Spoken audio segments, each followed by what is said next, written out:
As a show, it's become less relevant to even though we were talking earlier about it being like bigger and more important than ever in terms of the relative size of the industry. It's actually a less relevant show for the rest of the world than it used to be. Definitely, without a shadow of a doubt. So is CES. If you look at the news not coming out of CES this year. But it should be, and it still has the opportunity to be in the future, whereas the Mobile World Congress has almost given up on being a device or consumer show. No, it's very much a networks thing nowadays. But if you look at sort of the major device manufacturers, like Apple and Samsung, they do their own things now. Yeah. They've got a bigger centre of gravity. On the device side back. Exactly, and HTC and yada yada yada. MWC isn't a device show anymore. Not anymore. No.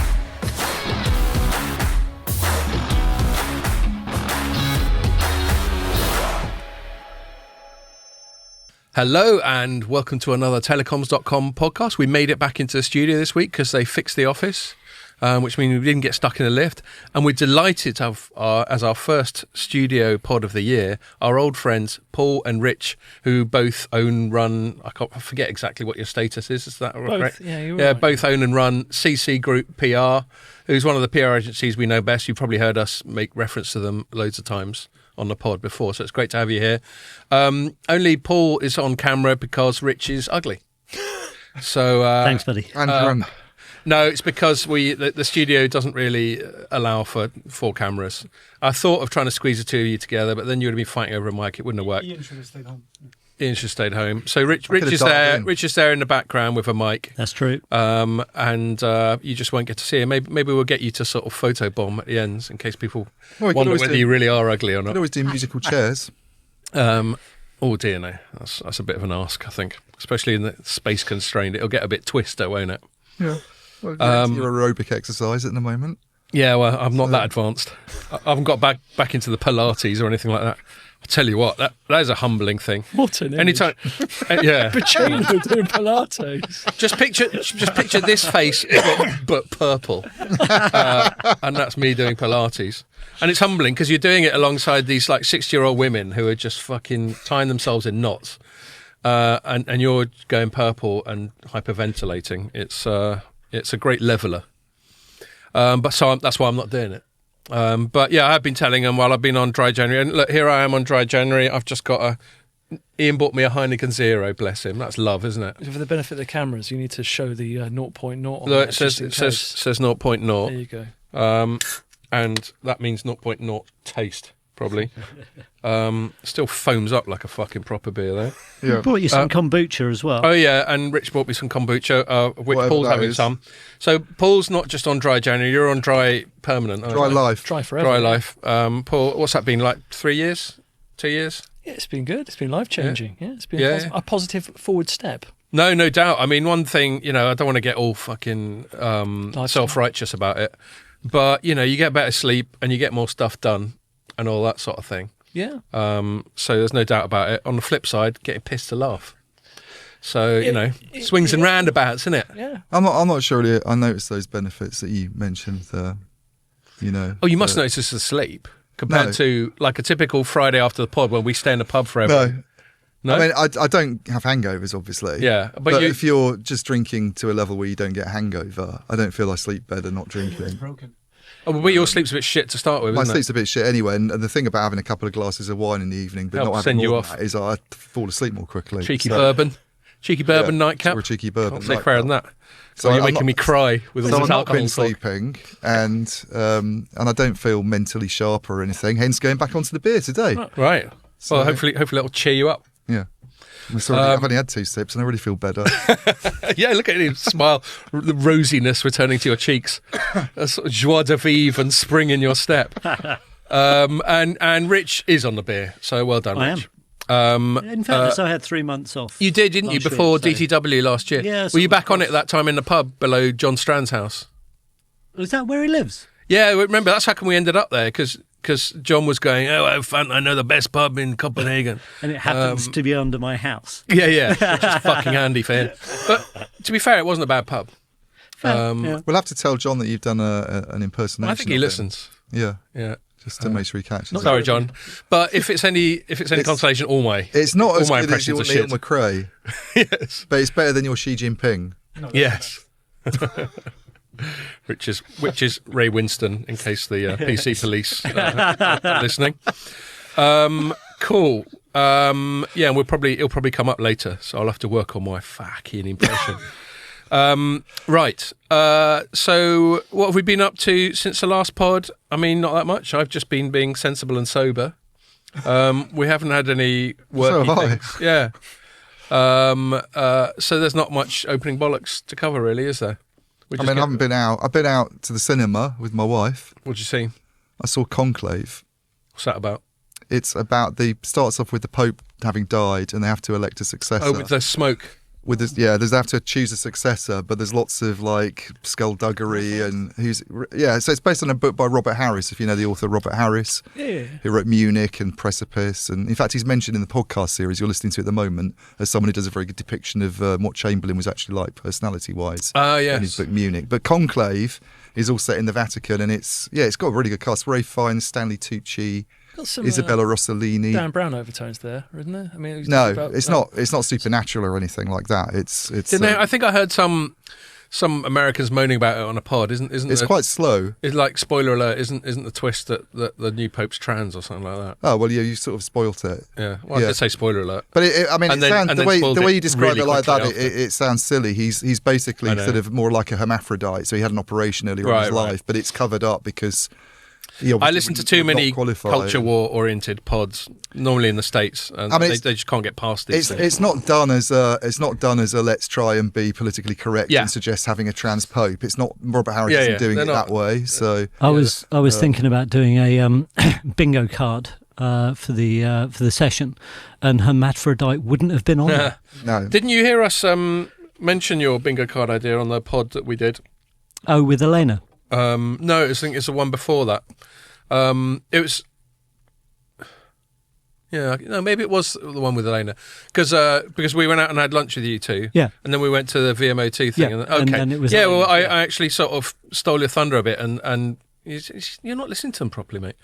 You got quite a lot of mentions on that one. I'd have thought that. Yeah, come on. You should listen, and then you get these mentions, and that will please you. Yeah. Tickle your ego. I'll have a word with my media monitoring agency. Yes, but anyway, yes. I mean, it was a brilliant idea that Rich mentioned when we had lunch of like, you know how you can have like office bullshit bingo, like meeting bingo, where you'll hear like, you know, ecosystem and synergy and going forward, outreach, all those brilliant words. All these circle jerk. That's not a thing. Circle jerk. That's one of yours.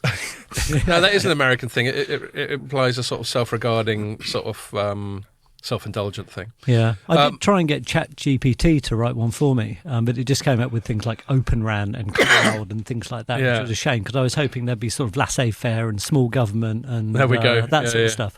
Well, there we are. There's a sign of the current limits of that sort of thing. It probably just did a statistical analysis and concluded that we talk about Open RAN half the time. But what it's not capable of doing is doing a more qualitative, you know, what does a human being consider a cliche as opposed to just a repeat phrase. So there you go. Sad times. Still a job for a little bit longer. Yes, hopefully. Fuck's sake. And by the way, I don't recommend Heineken Zero. I mean, thanks. You're not enjoying it? Well, that's a shocker. Apparently it's one of the least worst. It is a terrible alcohol-free beer. I didn't mention that before. Lucky Saint's pretty decent. Yeah, Erdinger's quite good. Right. Well, why didn't you buy me that then? I couldn't find it on the way in. It's almost, to me, it's like when vegetarians have like a vegetarian burger or a vegetarian sausage. I'm like, come on, fucking make own a decision. Well, I just didn't want you to feel left out. The thing is, right, you're all basing that on somebody who, you know, sticks on the real thing. Yeah. Right? But if you're actually like me and you drink the non-alcoholic stuff all the time, then you get different levels of appreciation. Yeah, Because you taste the differences between What's the your alcohol-free favourite non-alcoholic beer? It depends because it's seasonal, right? So the fizzy stuff is better in the summer. I actually quite like the Corona Zero, but my favourite overall is the Guinness Zero. I think it's a lovely Corona drink. Zero, you probably can't tell the difference. Guinness. Yeah, that's really nice. Yeah, Corona tastes like fucking soda water at the best of times. Well, each their own, you know. No, I agree with you on the Guinness. That's almost indistinguishable from the actual thing. All right. No, okay. Pierre wants us to talk about telecoms. Really? That has not been too long an opening bollocks, Pierre. He's giving us little, come on, move it along, you bastards. In fairness, we haven't said anything interesting. All right, okay, true. All right, we will. Okay, you're the boss, Pierre. Fuck you now. Right, so what are we going to talk about then? So we always, is that one not touch the side scene? No, there's still quite a lot left in it. Do you want another one? I've got some just next to me, thanks. He's got a little box of them. I've got to drink these quick. So we always, even if they're our mates, we always give our guests the first shout. Mm-hmm. So we're going to start by talking about, it just so happens, and I presume it's not a coincidence, that Ian and I, alongside our old friend and colleague Liz Coyne, are going to do a webinar with CC Group where we're just sort of anticipating Mobile World Congress. We'll presumably talk about some of the themes that will come up there, but we're also going to talk more generally about the show, past, present, future, that sort of thing. Mm-hmm. So there's a little shout out to everyone. Paul was just bitching at me for not showing it on LinkedIn. So you'll probably hear about it on Monday when Paul sends me an email going, "Share it, you bastard." And otherwise, you can look on CC's LinkedIn or your website, I presume, to find out about it. But yeah, listen in. As if hearing us talk shit about telecoms once a week isn't enough for you.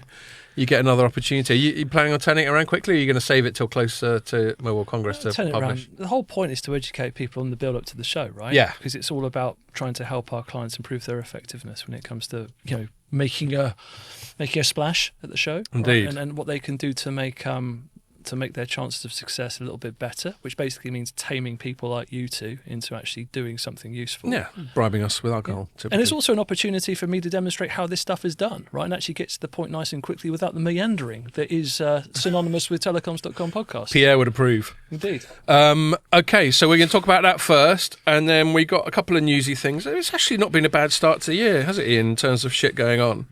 A lot of it, I think, has been catalysed by the transition of power in the States. And Trump, say what you like about him, things do tend to happen when he's around. So there's that going. Don't you have to be discreet, mate? I don't think much has been happening.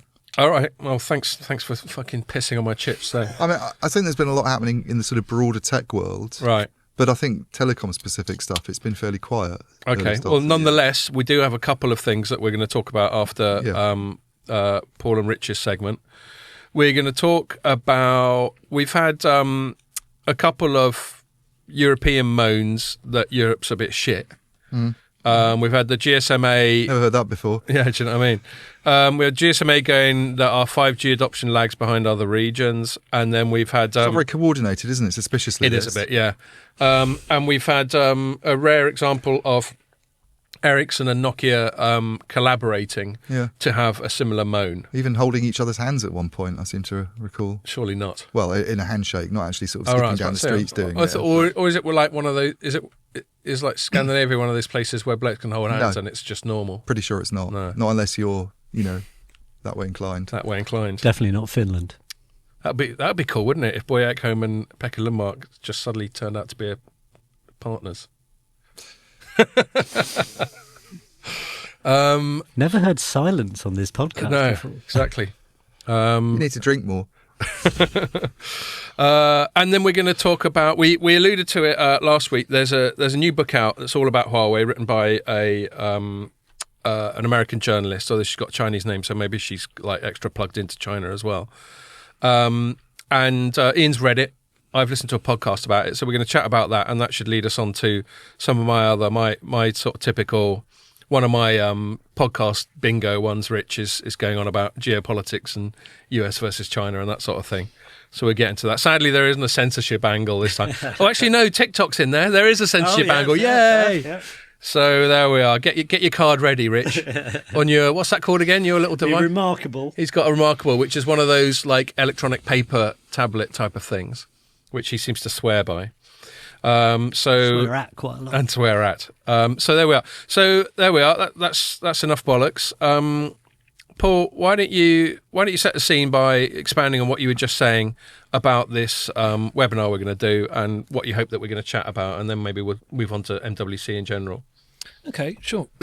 So the webinar next week is designed to help essentially companies help maximise Mobile World Congress as a marketing platform as much as possible, right? And Mobile World Congress as an event has changed. Well, it's been through all kinds of different challenges through COVID. It built to a crescendo just beforehand, where it became an incredible force when it comes to the telecoms industry and its ability to bring everybody together. And you could pretty much guarantee that anyone that was driving anything innovative in mobile was going to be there, with the possible exception of Apple, obviously. And it brought, as I said, it built to that crescendo, incredible momentum behind it. Then it all stopped with COVID, and we know we had 18 months of indecision, and it was a desperate time for everybody at the GSMA trying to figure out how to navigate it. Because let's be clear, they make a fucking killing out of Mobile World Congress.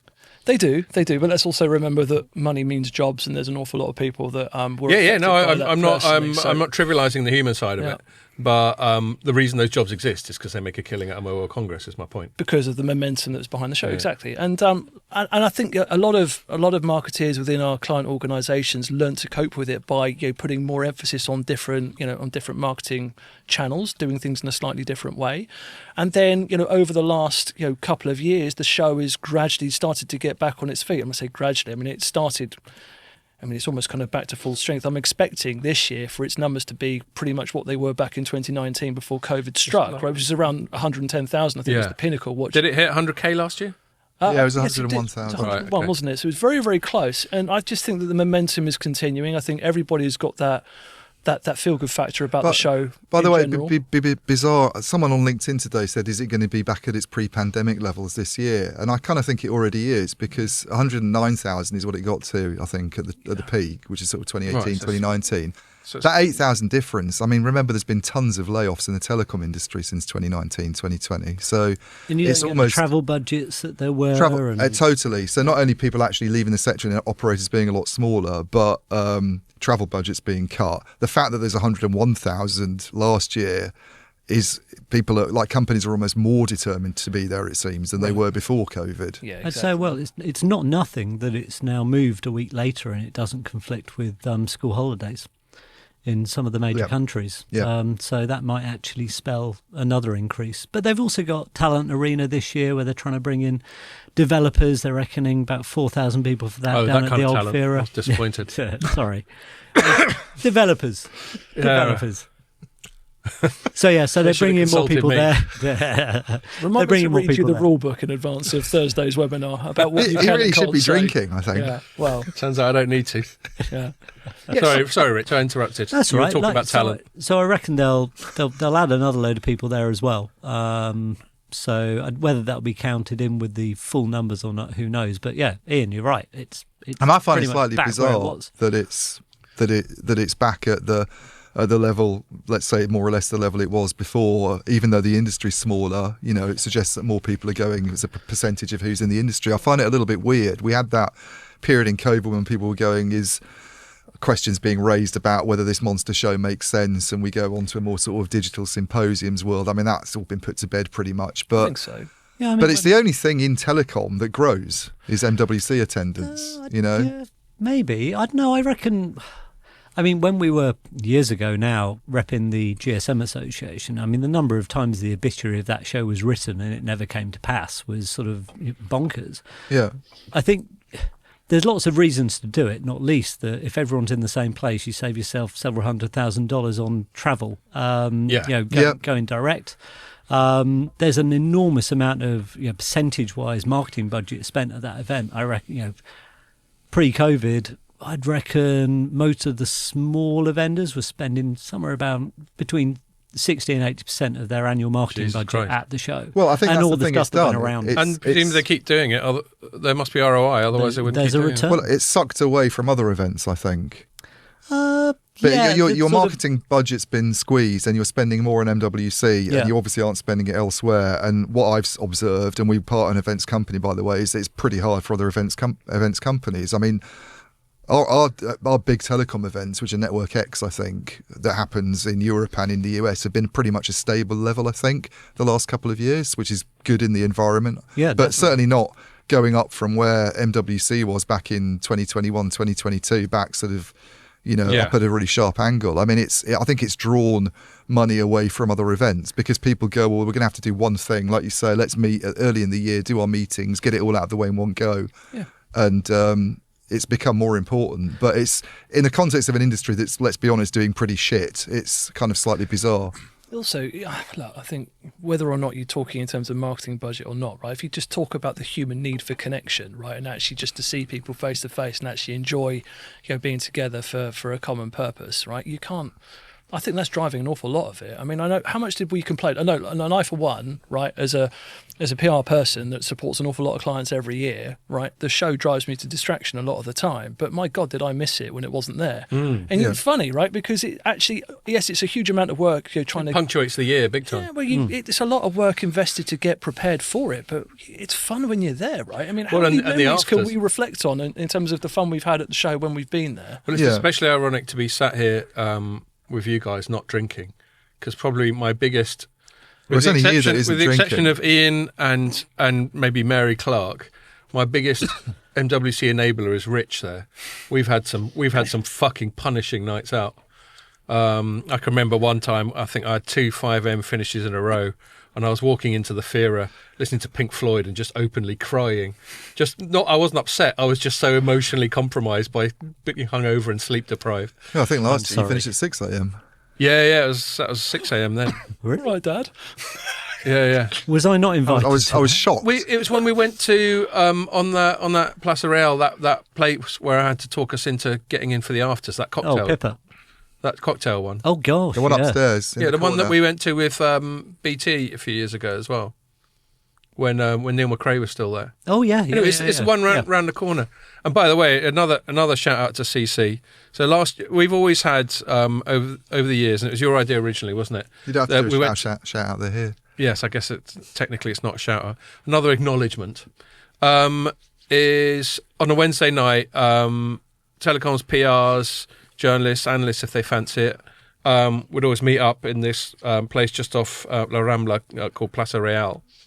And the bar we always used to go to was great. It was a perfect size for us, and it was all really good fun. And then a lot of things in Barcelona got fucked up because of the pandemic, didn't they? Lots of stuff closed down. Yeah. But even the stuff that didn't close down, it reopened, but under different ownership. Yeah. And last year, we all pitched up at this place, Glaciar. And we all went, we'll have a shitload of drinks, please. Here's some money. And they sort of shat themselves and had a panic attack and sort of went, oh, no, you can't all be here. There's too many of you. You're making too much noise. And I was thinking, are you a fucking bar or what? And so we sort of vowed to remedy that this year. And I gather that you've delegated that task to Katie, who I can't think of a better person to do it. Exactly. So fingers crossed for this coming year. Anyway, sorry, that was a tangent. I interrupted something. I'll tell you what I was going to ask you, Rich, a more serious, non-tangential question. You're talking about how people spend most of their marketing there. A decent percentage, yeah. Yeah, and they obviously get ROI or they wouldn't keep doing it. How does that return manifest itself? So, for example, having the stands is notoriously expensive. Every year people moan about it. They still do it. Oh, yeah. They still moan about it. And I think, and I've said this before on the pod, and I'll say it again, GSMA, if you're listening, you don't need to take the piss that much. You could make a bit less profit and it'd still be a great show. But, I also know that's the way commercial operations work. If people are going to pay it, then you can exactly. No, it doesn't. The pricing doesn't exist in a vacuum. It's like buying GPUs from NVIDIA. Yeah, there we go. So, yes. Which is an interesting thing, isn't it? Because they've basically got a de facto monopoly for the reasons we're describing. Well, I don't know. You sort of, in terms of how you calculate the ROI, you're looking at meetings set and the return on those meetings and the sort of shift along pipeline and sort of all of that kind of stuff. And there's sort of, there's other ways of looking at it in terms of sort of the brand pop that you get from things like that. And I don't know, if you go back to... From having some stand in hall 7? Well, no. So you need to... The problem is, it's like with any kind of sponsorship, right? You need to back it with additional support, stuff, comms, advertising in your favourite trade publications. Yes. Yeah, definitely do that. Yeah, I'd definitely recommend that. But if you go back to, I don't know if you remember Network X, not last year, the year before, you had Anais and Chloe on talking about the research we'd done into buying behaviour within telecoms. Anais, who's now swanning around the world. She will be shortly. Oh, right. But if you look at sort of, the content that resonates with technology buyers and telecoms, one of the big things there is event attendance and events, conference speeches and things like that, because there's a half-life to them, right? Like you get the videos, you share them online, you put them on your website, you share them on social, etc., etc. So there's a lot that if you just rock up at the show and splash the cash on a nice booth, you're doing it wrong. You need to put a lot of effort around it in order to get the maximum value out of it. Yeah. But, the same is true of all events. And, we spent some happy days in Copenhagen at DTW, do Network X. Is the big 5G event still going? It's rebranded. Yeah, I was going to say. Network X Americas, I think. Yeah. So, like that kind of thing, I think they're regular enough, but a lot of the smaller ones have sort of died away or been consolidated. And I think there's enough in the industry now. Right. And you're starting to see some more regional ones pop up as well and start to gather strength because it is a regionalising industry. I totally get the networking side of it and the network effect, to sort of use a slightly different version of that word. You get, the network effect typically applies to the internet and how companies like Google and Facebook and so on are so hard to compete with because the bigger they get, the more desirable they are. The bigger they get, it just snowballs. Mm-hmm. And I think that maybe that applies to some degree to MWC. It's just a no-brainer. You can't not go. When we did that research and when we started doing the research many years ago, one of the things that always comes up top in terms of channels, how you select a vendor, is peers. And I always remember, I used to work for a telco in Asia, one of the first people we interviewed for this sort of thing. And he said, I said, so how do you build a shortlist to receive an RFP? And this guy said, I call my mate at this agency and this operator in a much bigger country and ask him who was on his RFP list. And I basically take his RFP and his list and just reissue. Right. So I think there's... I'm not sure that still happens. Who knows? There's a lot more professional procurement departments but now. Business, I mean, we'll come on. We'll touch on this a little bit when we cover the Huawei thing. But business, the sides of business that us journalists hardly ever get any access to, for good reason. Because if we wrote it up, it would lead to some kind of scandal. But business people are very pragmatic. They'll just fucking get the job done. And if they've got to do a few behind-the-scenes deals, a little bit of bending the rules and that sort of thing, they will. That's one of the things I find, not to sort of steal the thunder of the Huawei segment. One of the things I find slightly annoying about the moralising over Huawei is that it's not like Western companies won't bend the rules in order to get ahead. That's just called aggressive, competitive business. But anyway. Yeah, okay. So, directing it back to our little webinar. What's the point of this webinar, Paul? Well, so first of all, is to reflect on what the show is now, right, versus what it's been previously, and how how it needs to be navigated, to basically help all of the companies there, promote their attendance as best as they possibly can. I also want to talk about the interaction between the PR and the media communities in the build up to, during, and after the show as well, because. I want to just kind of talk about some of the frustrations that you guys might feel in terms of the pitching and the expectations that are placed on you, and the commitments that you have at the show, right? The things that you want to spend your time doing, the commercial commitments you might have, and really just understand whether or not the show is becoming a little bit more pay to play than it was before. What do you mean by pay to play? I mean that there are precious few, supporting media titles these days. Yeah. The numbers are dwindling because it's becoming tougher and tougher.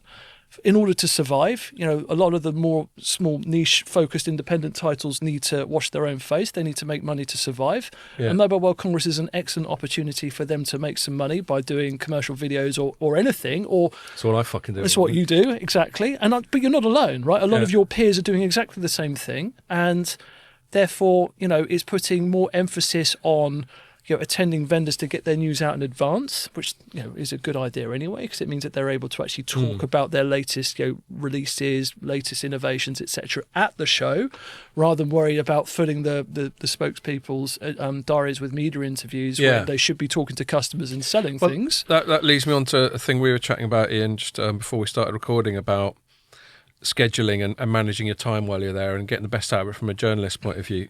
How do you feel? Do you feel that you optimize your time now, and if not, how could you do it better? Any thoughts on that? I always feel I have too much on at it, usually. Well, you're very good at lining up top interviews. Yeah, I think I was saying before we started that I always feel I sort of go after the same people, and maybe that's not a bad thing. You obviously want to talk CEOs to... and shit. Yeah, you obviously want to talk CTOs. to people, like, for instance, like a client of yours, BT, want to talk to some fairly senior people at BT on the technical side if possible at Mobile World Congress, and that usually happens similarly with Orange. That's your chance to meet CTO level people and do the one interview that you might do with them a year, right? When it's not a round table in London or whatever. It's amazing you have to go to Barcelona for the opportunity. Yeah, it is weird, but I suppose they're all there, aren't they? Yeah, so actually, minded towards. And the nice thing is you can, updates. if it is BT, where sure, I could go into the centre of London and probably arrange something. If I gave you guys 2 or 3 weeks' notice, you could probably set something up for me. But you can sort of say, well, what do you think about this particular development that's come out of the show? There's some news going around about an APIs initiative or whatever it might be. Yeah. I'm sure there'll be talk about that at the event, but it's make a note of that. It's your expectation, is it? Yeah. Yeah. The hard thing I think is sometimes trying to figure out the new people to speak to, and there are still some innovative, like, smaller companies around, and I kind of feel maybe I just neglect those because you want to target the CTOs, whether it's on the vendor side or the you could take a team of like 10, 100 journalists. You could, yeah. Because I remember years ago, I used also 1,000. He really does need to start drinking again. I'm telling you, it's just not working for him. Why? What was particularly sober about that? 1,000. Oh, 10 or 100. Oh. Okay. I didn't say 1,000. Did it sound like 10? You said 10. No, okay. It sounded like that South African president, Jacob Zuma. I meant 10, 100. Okay, fair enough. Yeah, I was wondering what you two were taking the piss about. I was like, what's wrong with saying 10 or 100? What was I going to say? You could take an a shitload of journalists and still not get around everyone. Well, yeah, because I remember, like, a few years ago, I think for whatever reason we didn't sell that many video interviews, so I went and did a lot more, and I always try and go to clients of PR agencies I like and that are strongly aligned with telecoms, which typically is you guys, Liberty, which is Elena, who's the podcast we did, the Christmas podcast, and Babel. And I remember one year, and it varies. You guys got some quite like tier one sort of blue chip, like you've got BT, obviously, you've just got Samsung. Congratulations on that, Samsung Networks, yeah. But typically, agencies of your size and the size of Liberty and Babel, I don't know the precise comparative sizes. We're not comparing sizes, are we, Paul? Never do. Thank you for bigging up the independents, though. Yeah, indeed, and you will have the lesser known, the more sort of Hall 5, Hall 6, Hall 7 ones. Mm-hmm. And one year I went and did that, and learned some really interesting things. I think this was the time. This will date it a little bit. There was, I think, a company called Actility, and they were talking about LoRa, sort of the IoT standard and all that sort of thing. And I wrote that up, and I don't know if anyone cared, but it was definitely interesting, and it was definitely, obviously something I wouldn't have known about if I hadn't schlepped over to their little stand and had that chat with them. So that's one of the challenges, isn't it? I think one of the things we're always trying to do, especially with those smaller, more niche companies, is try and get them to bring an operator to an interview. Yeah. Like, talk about your technology and how it's being used, because that's much more compelling than, fundamentally, I think most PR agencies at some point or another have worked for a company that's basically had PowerPoint presentations rather than actual technology. Oh, I've had a few of those at MWC, exactly. That's for sure. It's quite hard with... I'm not going to name any names, but a few spring immediately to mind. It's quite hard going for the smaller companies because a lot of them are duds, obviously, and unless you're particularly good at picking winners, and if I was really good at picking winners, to be honest with you, I probably wouldn't be a telecom journalist. Wouldn't be with us losers. It's very hard to sort of do that. So you always feel you should be drawn to, and to be honest with you, from a if you're going to be like a bit mercenary about it, you obviously get more reads when you write about the Ericssons and the Nokias and the BTs of this world than you do writing about some innovative chip company that's got some product that, who knows, in 10 years' time it might be a game changer, and you could be the first person who's ever written about it. But is anybody going to remember that anyway? Yeah. And so it's always a bit. I think you're always drawn to speaking to the big companies, but then you have this sense, I think, of going there and doing the same thing. And then the other problem I have with it is just that because you're too close to it, you don't see the big picture. Right, exactly. You almost get, in some ways, you get a better sense of what the theme is this year, or the big issues, if you're not there. Weirdly enough, it's almost nice to have somebody back in London going, I'll just keep an eye on the press releases coming in and try and get a sense from what everybody else is writing about what the big theme is at this year's event. And well, I always try and slightly manufacture that. I always try and write at least one piece from the event that creates the impression that I've been walking the floor and chatting to everyone a bit more than I actually have. Well, you just talked to Paul. Yeah, well, you're just like talking to me outside the press office. Well, because what's going on? You get a lot of God, what was it? There was a term, I think. I can't remember. I think maybe Howard used it when he was on the pod. Howard used to work with you guys. Yeah.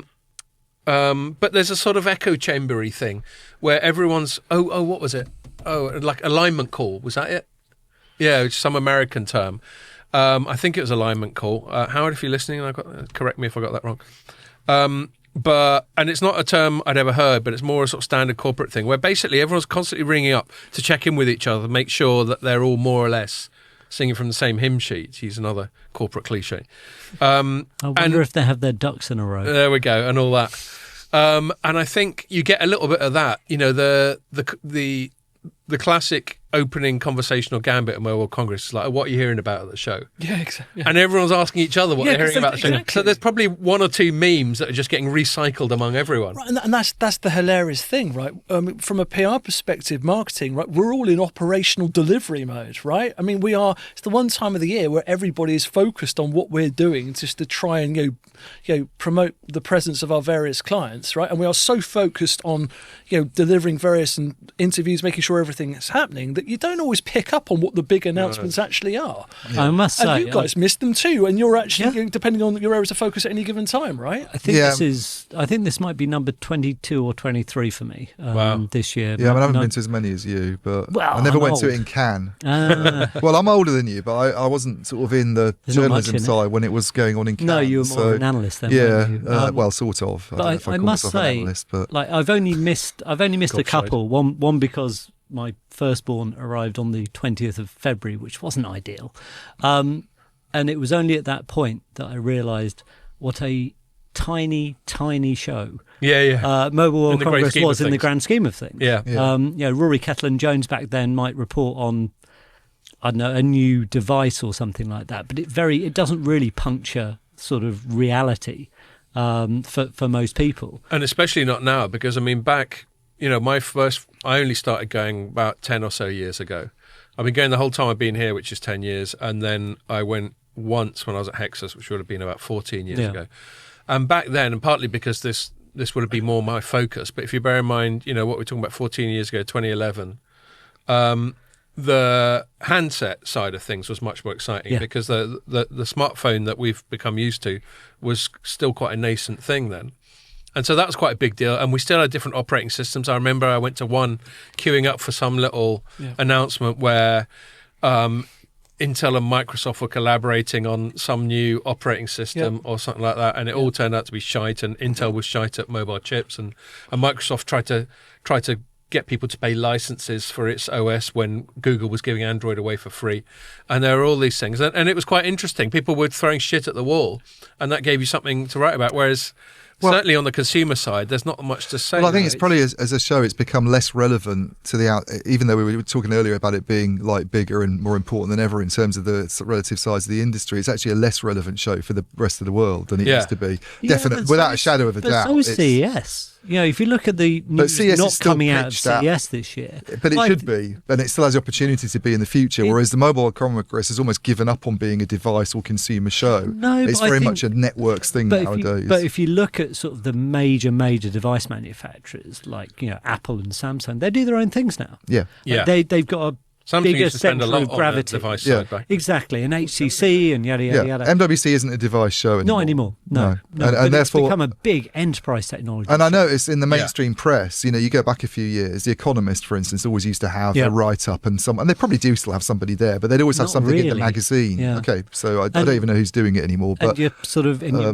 major sort of business titles, they're spending less and less time at the show, so they might be there Monday and Tuesday and then they're heading off, so it makes less difference to the wider world, I think, and maybe the industry makes less difference to the wider world actually in a way these days. It went through a period where we were trying to work out what the future of the industry was going to look like, right, with the advent of the smartphone and when Apple's introduction came in. And then remember back in the day when you were trying to align the different smartphone vendors with the operating systems and who was going to work with who, right? Back in the early days of Nokia plus Symbian, and then we had that big Nokia and Microsoft tie-in, and do you remember the constant? Do you remember? I think Stephen Elop keynoted in like 2 or 3 different consecutive years, where they were getting close to Microsoft, then away from them, then all of a sudden Microsoft buys Nokia, and then there were really significant things that were happening every year because the industry was trying to work out what direction it was going in general, right? Now it's just stabilised. It had communal global interest. Now, all the device manufacturers have made their decisions. They might kind of change the chipset manufacturers and all those kinds of things, but the capabilities are largely the same.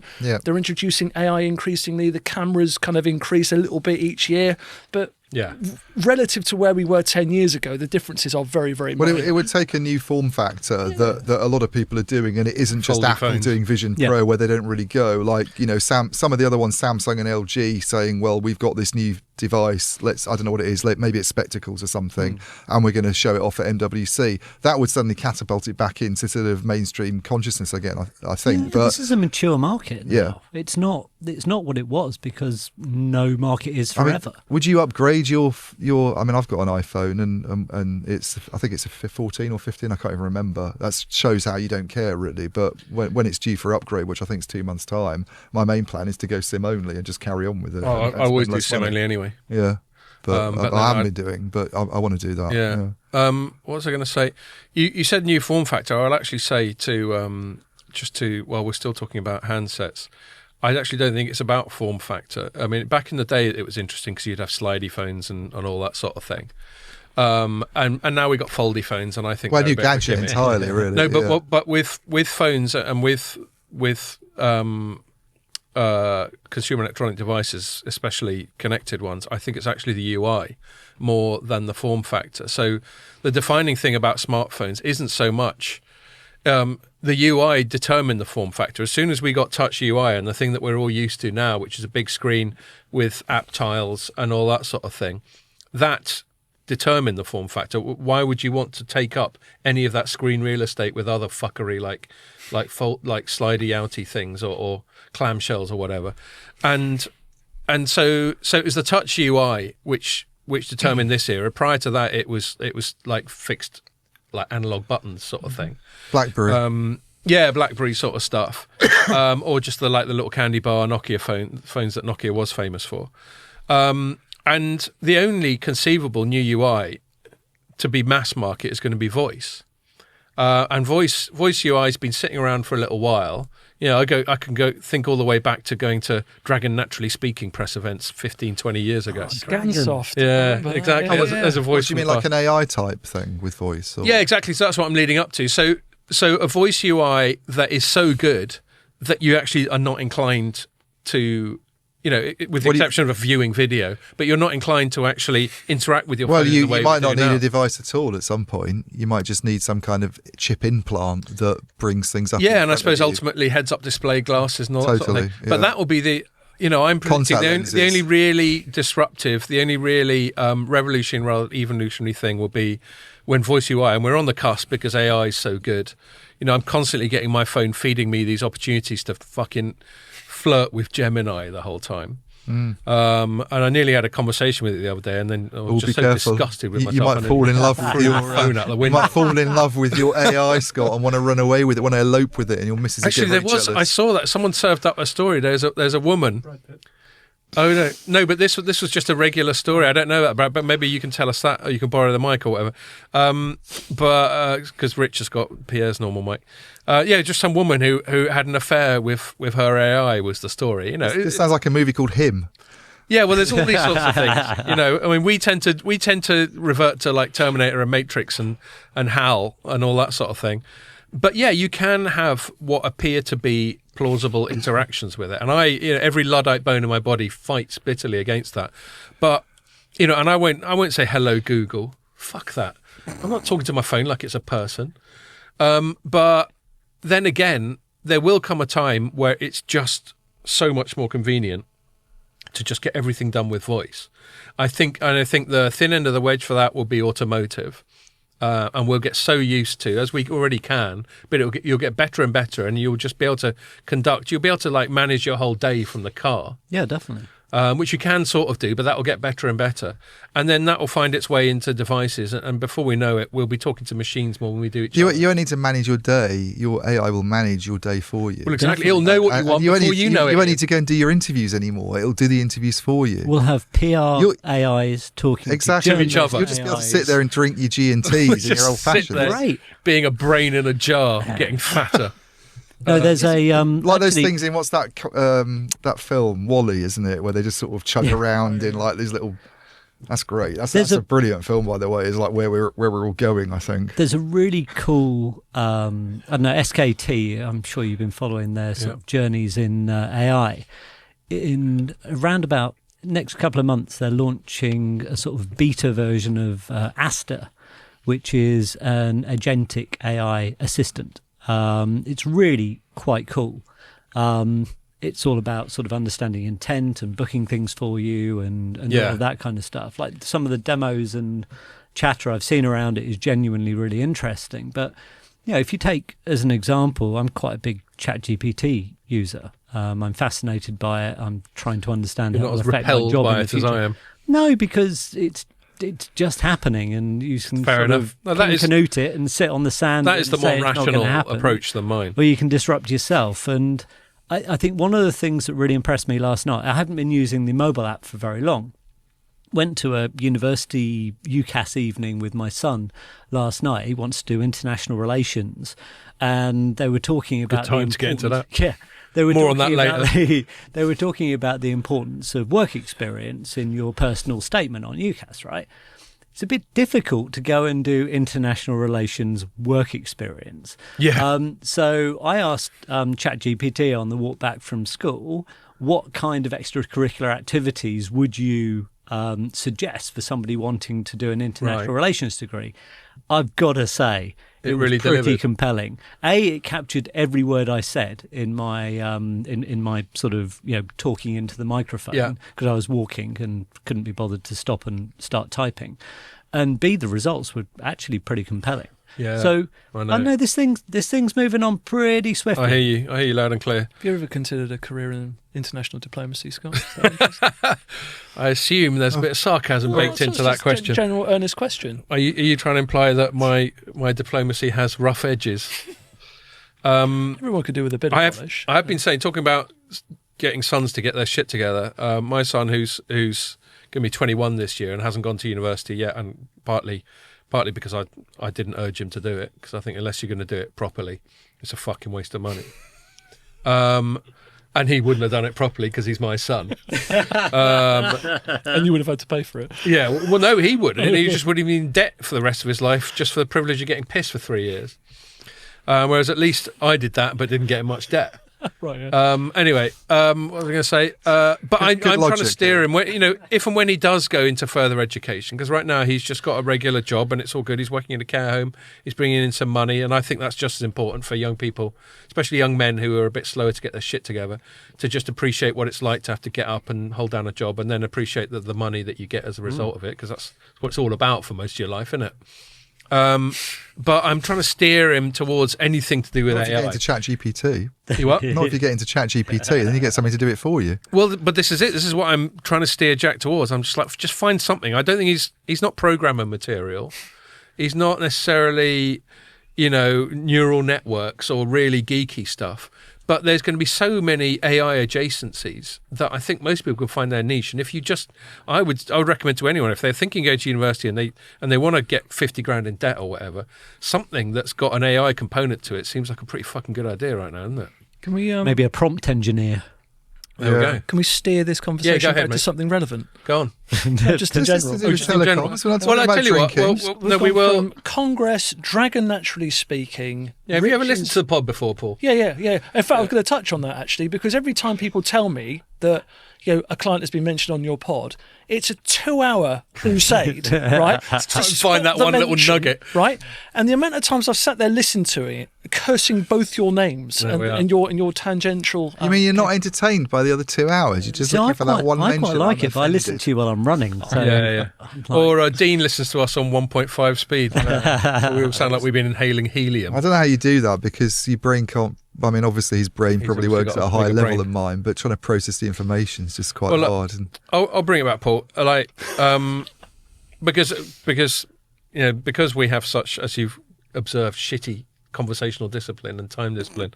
We're kind of like halfway through already, and we haven't got onto our other topics. But in terms of this webinar that we're doing, and I'll remind me to give you an opportunity to sort of formally plug it, like the time, the place, and all that sort of thing before we move on. In terms of this webinar we're doing, and then more generally, you and Rich's sort of perspectives on Mobile World Congress coming up. Are there any other things that you want to flag up about the webinar or the show or what you do for a living? Well, look, I'll start with the webinar, right? So again, right, the webinar is going to be on next Thursday afternoon, on 23rd of January. It's going to be at 3 o'clock in the afternoon, or 10 a.m. Eastern time, US time, and it's just meant to be an opportunity just to hear about, what the opportunity that Mobile World Congress presents, how to kind of make the most of it, the things to consider, things to avoid, and and that's really why I wanted avoid Rich. It's really why I wanted you guys on it, right? Because we can advise Rich in the evening. Yeah, well, that's a different story. The evening's fine. It's when it crosses over into the following day. Yeah. That's when you want to avoid me. Sorry. So we can advise clients as much as possible, and we often and we always do. But it's always helpful just to get the realities of covering the show from those that are actually covering the show, which is where yourself, Ian, and Liz come in. And I've got an opportunity to reflect on memories past as well. Then why not? The whole point is to have a bit of fun with it. And at the same time. It's a highlight of the year. I think it's harder for your profession as for ours. I agree. One of the things I've always enjoyed about my job is getting to befriend people in PR. You guys, and you always employ people that I've gotten really well with. So Anise and Adam and Katie and various people that have passed, Sarah and so on. I'm sure there's loads I've missed. Sorry if you're listening. But yes, one thing you get from spending time with PRs is a sense of quite the shift that you all have to put in for this stuff. And I've always thought your profession, and maybe this is grossly oversimplifying it, but one of the things that I don't envy you is you've got to be nice to both sides of the coin. So you've got to be nice to the clients and the journalists. Obviously, you're not always nice to me, but then we've got to know each other well enough that you've got to pass on that. Not as good as Ian Hood, one of the people who runs Babel. They do these summer roof parties, and I was up there once. I was chatting to him in front of a couple of young female sort of account execs of his. Oh, I'm sure that went well. And he grabbed a bit of my love handle and sort of went, "Scott, you're a fat bastard, aren't you?" And I was like, "Okay, is this how you're teaching your AEs?" That was quite a good Ian Hood. Actually, Is this how you're teaching your sort of your new employees how to do PR? But that's because we all know each other, and we got to know each other so well that it transcends our professional side of things. But yeah, I mean, you also got to be nice to clients because they pay your bills, and ostensibly you got to be nice to journalists because you're a go-between. You're the conduit between your clients and those journalists. So I don't envy that because I'm not very good at being nice to people. Well, yeah, all of that stuff is true. I would say that we're lucky in that all of our clients are very, very nice people, and most of the time, so are you guys as well. And we're also fortunate, right? I mean, we've been doing it a long time. I've been like 20 years just doing the same thing, like becoming specialised in telecoms and in PR. And there is quite a lot of continuity as far as all the different journalists that we've literally grown up with, including the two of you.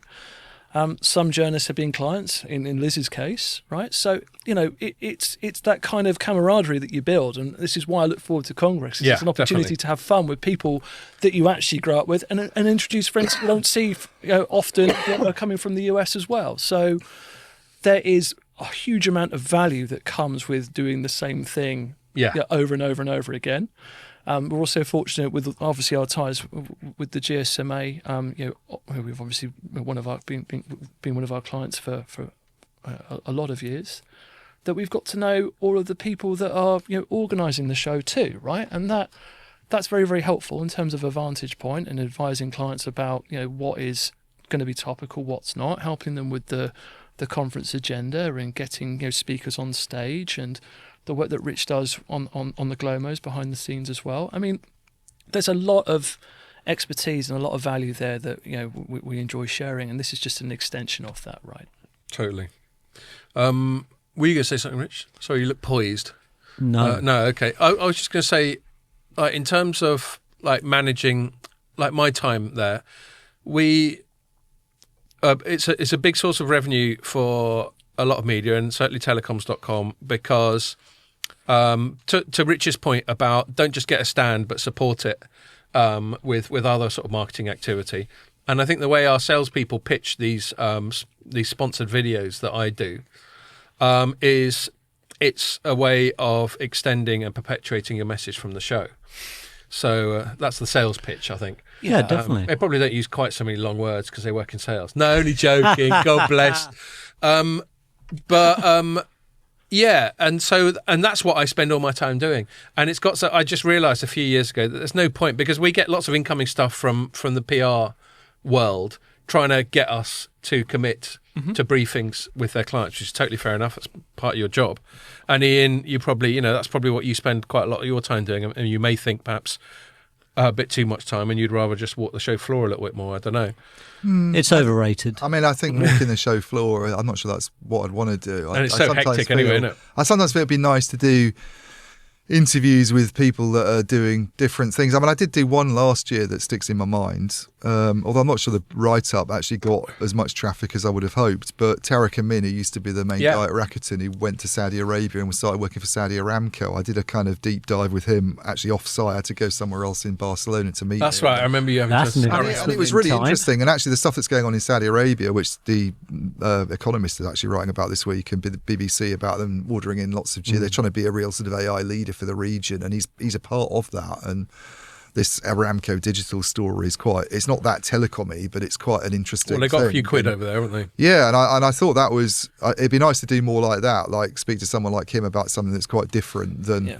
Well, I'm not saying the guys, by the way, at BT and Ericsson and Nokia and Orange and whoever it might be, Telefonica are boring, and I do like meeting the same people, but it's nice to feel you're doing something a bit new as well, rather than just going over the same ground. And to your point about how much traction you get, and I'm sure you agree, we don't want to be too audience captured. No. And I bet you sometimes if you do something like that, it might not get the raw traffic, but I bet you it'll get some fucking high quality eyeballs. Yeah, something like that for people who are paying attention. You also need to understand the things you're likely to be interested in too, right? I mean, pretty much be sure I know the sorts of things that he would want to write about because of the nature of all the other things he writes about, especially in a thing, Yeah. And you can therefore you have to create a case for it, right? Rather than just give you a client or a company name you've never heard of. And similar to you, right, Scott? I mean, everyone knows the things that you're genuinely fascinated by and the things that you do because you have to. Yeah, it's kind of transparent in my writing, isn't it? Yeah, you don't want to go there and having said what I've just said, you don't want to go there and meet the new people and then all of a sudden miss some big story that maybe like Nokia's got perhaps. And the nice thing I think about the event actually is you're just talking about how important it is. I think editorially it's really important. I mean, forget all the advertising and money side of it and how much people are paying for stands and how many people go there. But I do feel if I can get a few meetings with some of the movers and shakers and you go for them and some come through and some don't. But if you can get a few of them, it kind of shapes a lot of the content that comes out for 4 or 5 months afterwards. The tone. Yeah, it does. It sets the tone for the amount of stuff I wrote based on 3 or 4 interviews last year, just picking up on some information and then being able to sort of throw it out in subsequent interviews with other people. It kind of shapes your kind of coverage for quite a long time. So that's a good one to to wrap it up, there's one podcast I listen to is an American one called The Editors, which is people who are editors at a right-leaning publication called National Review there. And they've got a format on their podcast where they talk about something, and then the guy who's like got my job has these things he calls exit questions. So, like, this thing we just chatted about, do you think in 5 years' time we're going to view it as great or shit or somewhere in between, something like that? So it occurs to me that I've got an exit question there, and just another thing that's been in my mind that would be quite funny. We were talking about the alignment call, the fact that everyone's asking each other what the thing is at the show. Wouldn't it be funny if the five of us went there and we all picked something arbitrary, and every time someone said, what's the big story at the show, we just went, connected aardvarks or something like that. And they're connected aardvark, oh yeah, haven't you heard, it's all 7. And then they go, all right, and then they bump into another one and they go, oh yeah, fucking I'm going over there now. And then wouldn't it be funny if we were able to spread something completely manufactured as one of the buzzy words? Anyway, it's like people putting Jedi down as their main religion. Yeah, that sort of thing. But then, my exit question, and I'll start with mine, and then I'll ask you yours, Ian, and then unless there's any other stuff on this topic Paul or Rich want to bring up, I'm going to move it on to other stuff. Is dream interview at the show? Dream interview. Now I know what my dream interview is. It's with probably with Elon Musk, is it? No, it's with. He did do an interview at the show. I'm trying to remember how to pronounce her name from just listening to the podcast. Meng Shengfei, I think is how it's pronounced in the Chinese way. At least that's my best effort. Well, that's her father's name. Meng Wanzhou is how she's normally. You're thinking of right, you're thinking of the Huawei. Yeah, stuff, okay, Ren Shengfei, Meng Wanzhou. Anyway, so the one who's the rotating chair person right now. Yeah. Have an interview with her. I mean, that would be brilliant by itself. Yes, that's a good one. And then if she just sort of lost her composure and just started slagging off America and just went, who the fuck they think they are? They got a problem, they bring it. I'll take the lot of you, or something like that. So that would be my dream interview, would be with the head of Huawei, where she was gloves off about the geopolitical stuff. I don't know. Now you put me on the spot now, because I'd probably have to go away and think about it. Oh, okay, well, don't worry. I mean, I'd probably not go for a telco, generic, though, yeah. To be honest. I'd probably go for someone at one of the big tech companies. So it's a bit tangential to telecom, but they're trying to get into telecom. The guy who's maybe in charge of. I mean, you do get offered the CTO type people from companies like AWS and Microsoft on the telecom side. We both met Rick Liavano, for instance, he was cool. Events. But someone who's like in charge of AWS, I don't know, maybe. And who is the boss of AWS at the moment? I don't mean Amazon itself, but don't know, because the AWS boss took up the overall boss so I can't remember who. I don't know. Yeah, I mean, maybe someone like that, or maybe, I mean. To be honest with you, one that would be quite good, and that is very much in the telecom space, and again, you get people offered to you all the time from that company, but it'd be quite nice to meet someone like Jensen Huang, I think. Yeah. Well, he's the hot ticket. Apparently, there were just massive queues to see him video at CES. Oh, and the reason I say that also is because you could think, well, if you go and do an interview with Microsoft CEO or Amazon CEO, what's the relevance of telecom? He was on stage next to Mike Sievert, isn't it? Is the head of T-Mobile now in America last year when they were talking about this AI slightly RAN less thing. Larry than this predecessor. Slightly less Larry, but he's really good actually. And he was talking real telecom stuff. He was like really going into the detail of what they're doing, what you can do with NVIDIA's tech. So he would be, and I don't know if he would even go, but he wouldn't be surprised if he was going. They're pushing pretty hard on the telco side of things. So he'd be a great. I mean, I wouldn't land him. He's going to talk to the Wall Street. No, well, Journal, that's why. I mean, be great. Obviously, I'm not going to land the CEO of Huawei either. It'd be great to speak to somebody like that. I think it'd be brilliant. Yeah. Yes, I agree. And I suppose anyone to do with AI, someone like Sam Altman or someone who's really high up on AI would be interesting. Hush tones. Yeah, Sam Altman's a bit scarily utopian for my liking. I think he's fucking dangerous. Pierre's just showing me that NVIDIA is an exhibitor at Mobile World Congress. NVIDIA Limited. Sure. Hall 2. They're in Hall 2, yeah. I suspect they could take all the halls based on how companies normally do things. Right.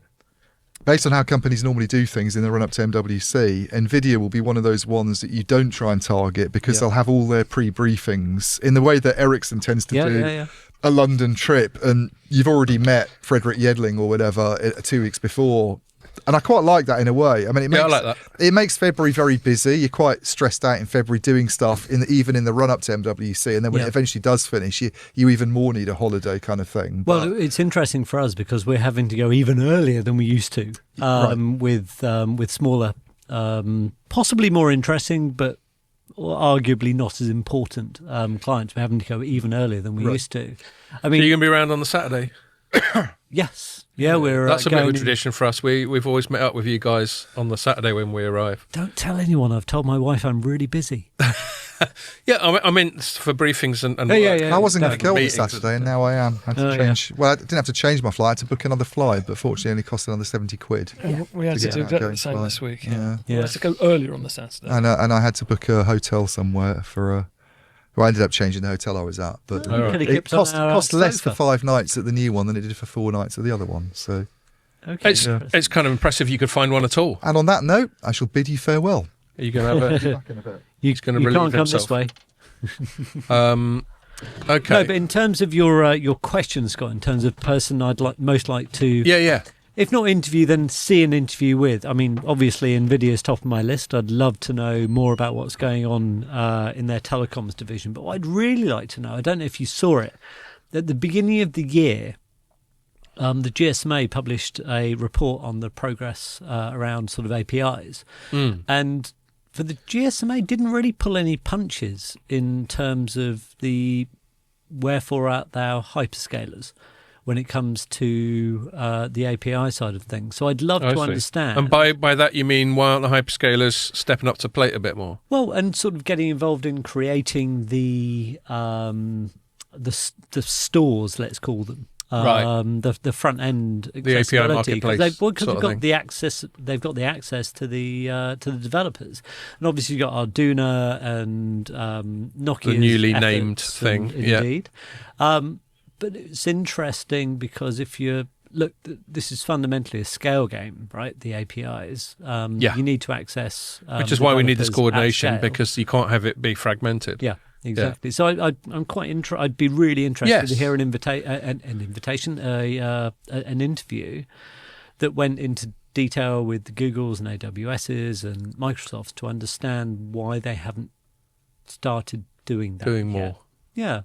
Be interesting. Yeah. That is a good point. What about you? While we're filling time, while Ian has a slash.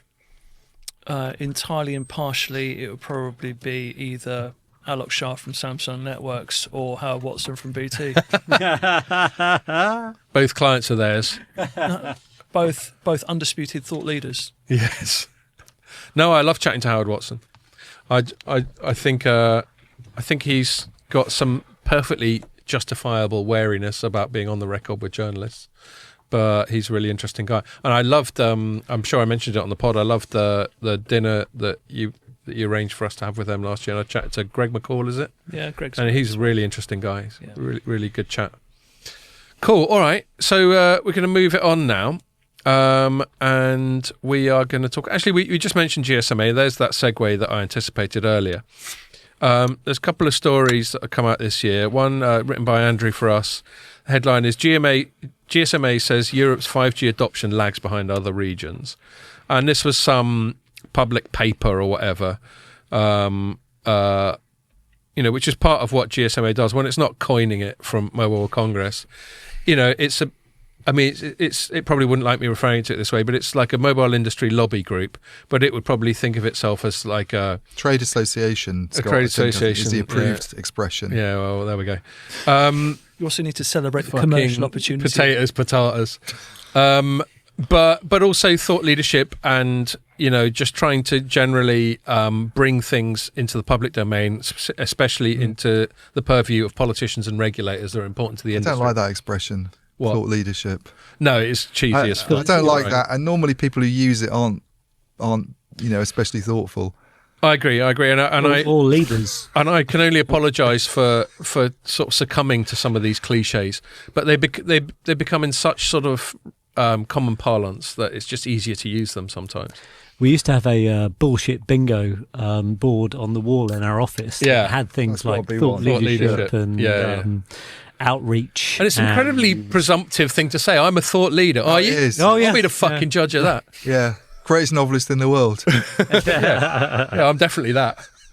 And the sales figures prove it. But as you say, this is the job of a trade association to galvanise industry opinion and fight the good fight. So this is they came out this year this week going, look, this is paraphrasing. 5G Association. We're being a bit shit spent on 5G. Yeah, 5G Association says do more shit we want, says lobby group. And as opposed to every other press release you've ever read. You know what I mean? There's a common purpose. Yeah, no. Well, my favourite ones, and I know we've chatted about this in the past, is when study sponsored by company concludes you should buy more of company's shit. How we enjoy pitching those stories. Yeah. And so his subhead is, while 5G will become the dominant mobile technology in Europe by 2026. The dominatrix. Yes. Start whipping people. The mobile lobby group says, quote, urgent policy reforms, there we are, the old urgent policy reforms, Ian, are needed to drive access to investment and keep the continent competitive globally. And I'm going to conflate this with another one, and I'm going to hand it over to you, Ian, which was the surprising photo of Börje Ekholm and Pekka Lundmark standing together, these bitter competitors, Ericsson and Nokia. I noticed in the photo we've got, Nokia's logo is a bit higher than the Ericsson one. I wonder if that was an issue. It's bigger as well. It's bigger and it's higher. The letters are definitely bigger than the Ericsson letters. They got some weird top-down lighting. Yeah. There was actually a better one. That was the Nokia photo. The Ericsson one was a better photo, but our stupid system wouldn't allow the size of it, so we had to use this one. And they hosted an event in Brussels called New Industrial Ambition for Europe Summit. And it was them. It was some Eurocrats. And they've got a whole bunch of new Eurocrats. They've had their sort of refresh cycle in the EU recently, haven't they? EC.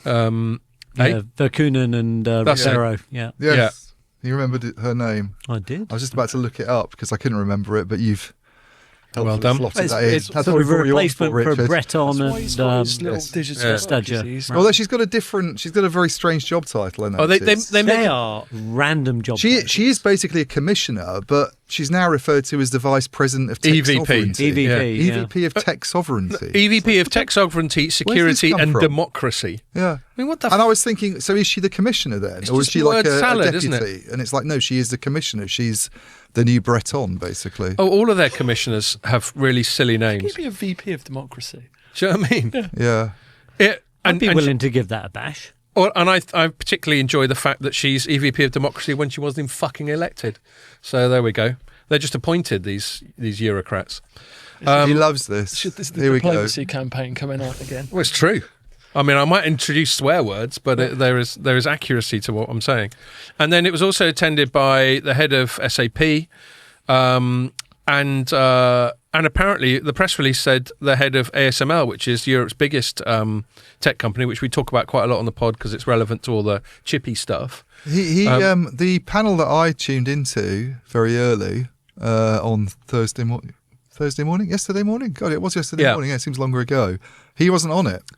Well, that was it, and he wasn't and we noticed he wasn't on the agenda, but on the press release they were going on about him being there. It was a bit of a shame, I thought, because he was arguably the most impressive and interesting, given that technology really is something that nobody in the rest of the world does. And that's one area where you could say Europe's actually gone ahead of everybody else.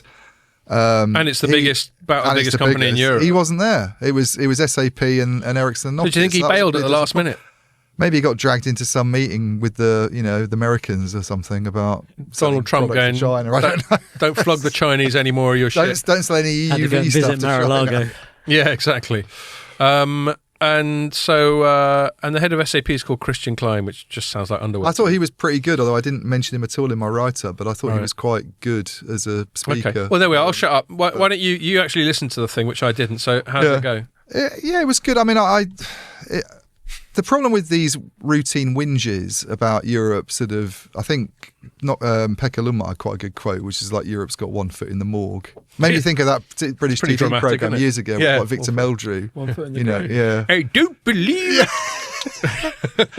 Yeah, I seem trying to get that into my story somehow, but I didn't, because no one would know what it meant these days anyway. Have you ever seen that episode of Father Ted? where the Victor Meldrew actor, I forget the name of the actor, Richard Wilson. There we are, Richard Wilson. He just turns up in whatever sort of arse end of Ireland that they live in. And Father Ted can't get past it. He's completely starstruck. But his way of showing it is that he just occasionally ambushes him and just jumps at him and goes, "Hey, don't believe it." Anyway, by the end of it, he's so wound up that Victor Meldrew, that Richard Wilson, just starts battering him because he's sick of it. Anyway, bit of a tangent there.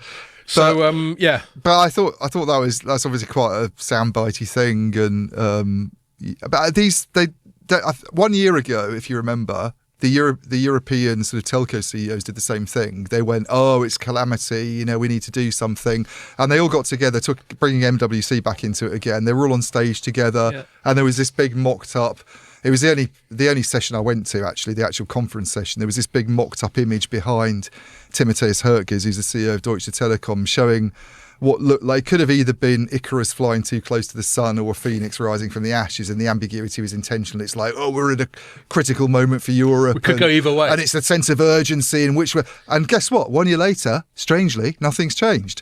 And what will happen this time round? Nothing will change. Absolutely nothing will change. It's, Europe's the best talking shop there is. They'll talk about their problems. They'll go, there needs to be...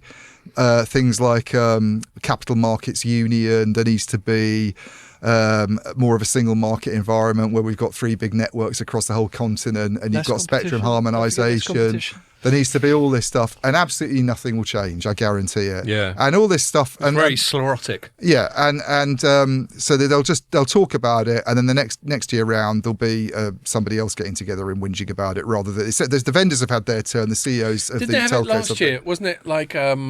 There was all excitement because at the last minute, all 4 of the big operator groups were getting together on stage, and and I remember bumping into analyst Paolo, and he's going, "Oh yeah, that might be interesting." Yeah, and then they all got on stage and went, "Yeah, can you just fucking throw us a bone?" Yeah, and it's just the same old thing. You can cast your mind back probably 10 years to when Vivian Redding, if you remember, was in the hot seat doing this sort of stuff. 2008. When exactly the same thing was being said. Europe needs to.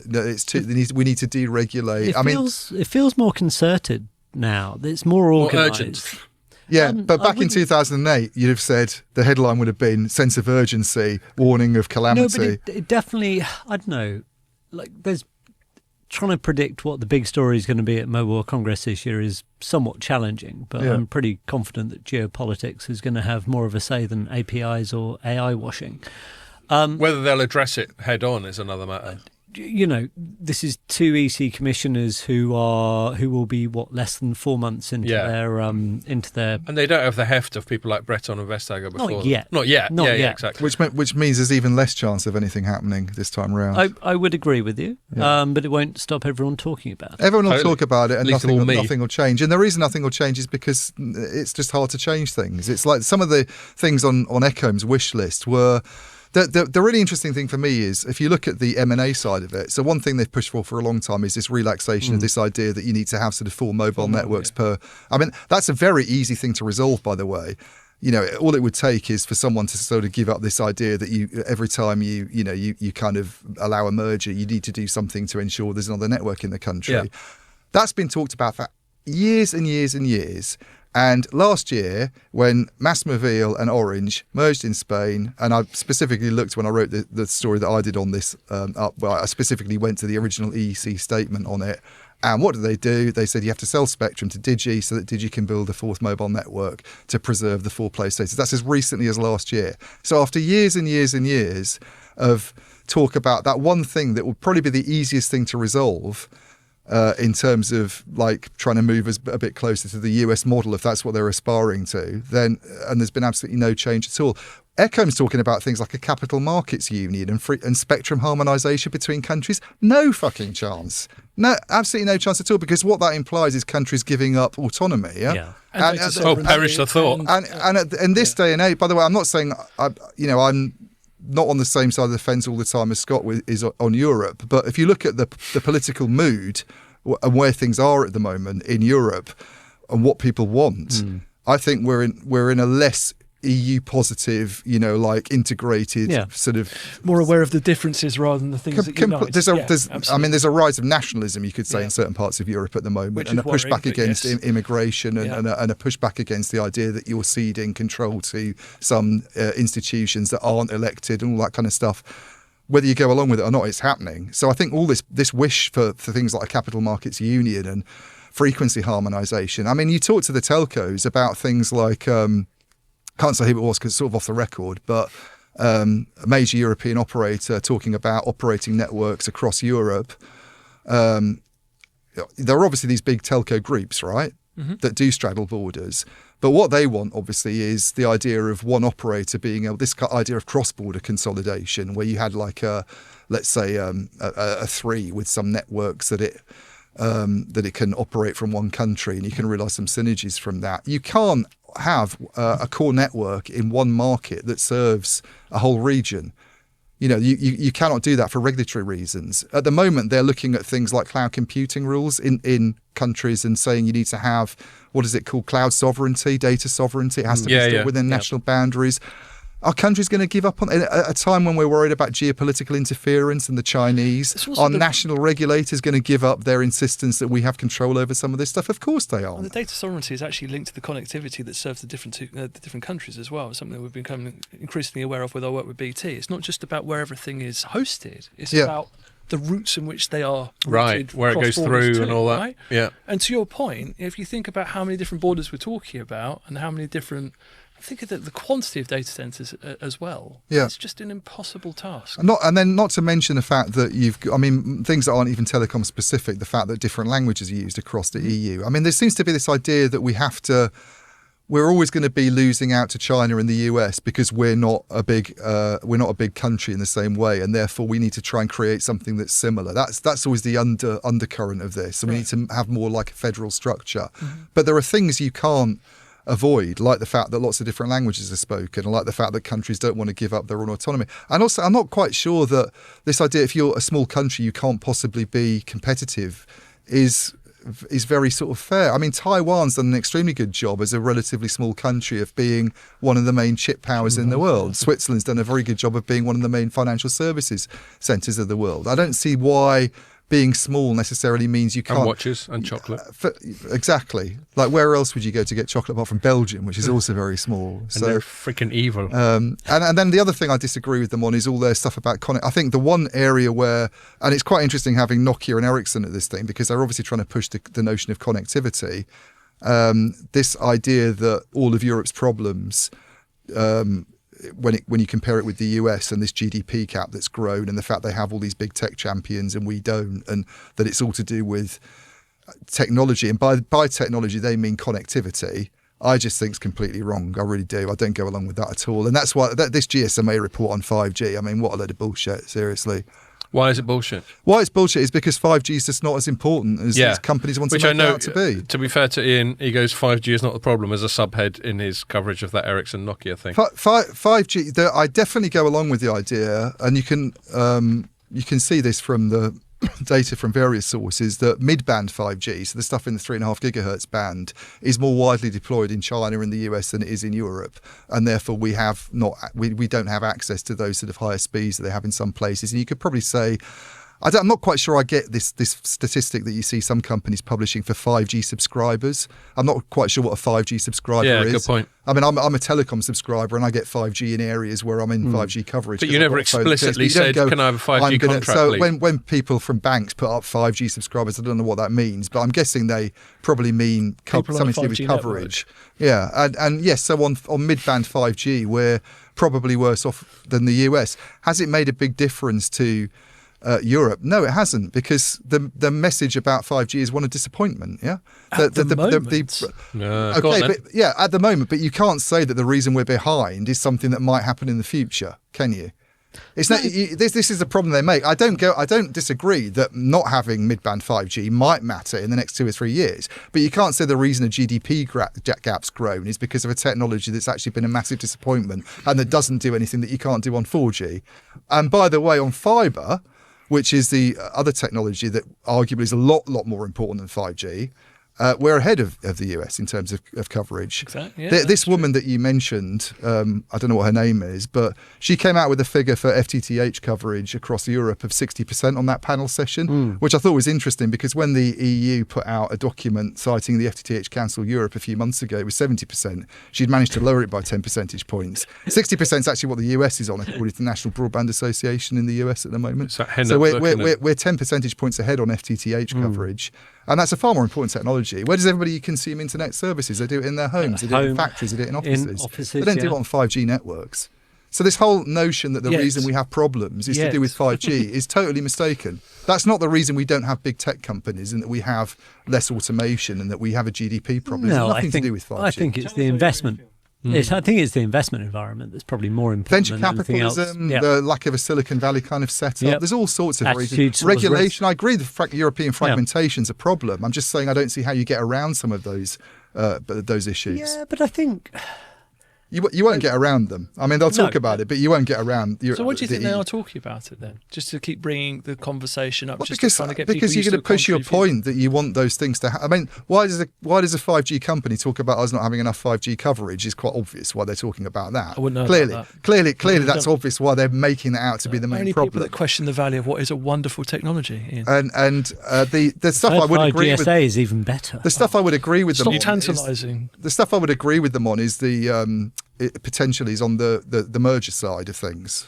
I would go along with some of the sentiments on that. The idea that not having full mobile networks, especially in a market where there's lots of MVNOs, I think is something you could sort of say that this idea that you always have to have 4 and it's a sacrosanct number, I think is something they could relax. And I think you've got to take each case on its merits, definitely. Yeah, but the point is that every time you get one that comes up, you introduce another network. That's what they're complaining about. I'm saying I agree with them on that. That maybe you should be more sort of relaxed about that kind of side of things. But a lot of the stuff they came out with was, and the other thing I thought was problematic was this idea that all regulators are I think Pekka Lundmark said it, and it sounded very good the way he described it. Pekka Lundmark being the Nokia CEO, he made this point that America has let's run with it, and if there's a problem, then we'll fix it. Whereas Europe's always very sort of nervous and hesitant, and they faff around move for a long fast time. And break things. Very risk averse, a bit timid. Yeah. I go along with that to a certain extent, but the sort of stuff that Richard's talking about with ChatGPT, that I think is very different. AI poses dangers that earlier technologies did not. And when it comes to AI, I think you have to be quite careful. It's all very well to say, let's rush into this, especially during all the hype that's going on at the moment with people like Richard wanting to get him, to write essays for him and all this stuff. Everybody's sort of piling into AI. I resent that accusation. You're putting words into his mouth like AI does. It's incredibly risky. You've got people we don't know where this could lead. Even the bright sparks of the world don't really know where this is going. They're talking about it leading to... Some of them reckon they do, like Altman, and he just has a glazed, the way he thinks the way he thinks it could go is how can a technology that exceeds the combined human intelligence of the planet possibly be regulated by humans? Yeah. So letting it go and then trying to fix the problem after it's out there sounds to me like a fairly foolish thing to do.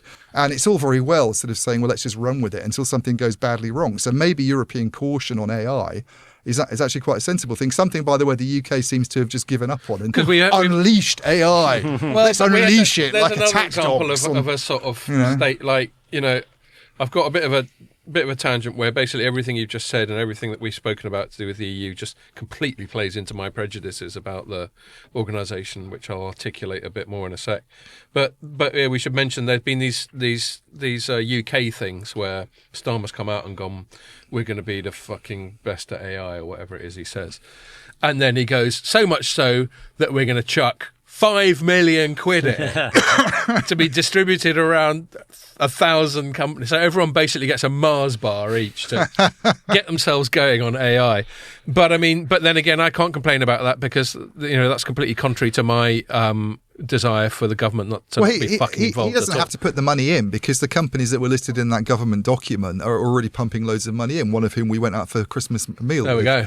AWS is talking about spending $8 billion, I think, in the UK on AI data centers in the next few years. I mean, there's clearly there's clearly a lot of private sector investment. Government's just trying to jump on their coattails, as they always do. What the government does is, I mean, it's not the money side; it's relaxing regulations and being laissez-faire and doing what Pekka Lundmark wants you to do, which is okay. In one sense, you could say that's very good. Let's not be as risk averse as Europeans tend to be accused of being, but I think there's an argument for caution with AI that there wasn't definitely with AI. There isn't with things like cloud and 5G and 6G and all that stuff. Do you think it's going to slow down the AI kind of demand for AI and the hype around? I think there's a good chance of bubble burst this year. Yeah, you think it will? You don't think there's a good chance to? I mean, I can only take what people like Richard Windsor, who's an former equity analyst and stuff, say, and it's definitely a bubble, isn't it? So bubbles usually burst. I'm certainly not going to argue with somebody as bright as Richard Windsor, but I mean, I would say that from what we see, day in day out with our clients, without naming any one of them explicitly, there is. You don't need to. It's all of them. Well, everyone wants to be associated with AI right now. Exactly right, and we've had numerous conversations about that's a bubble, isn't it?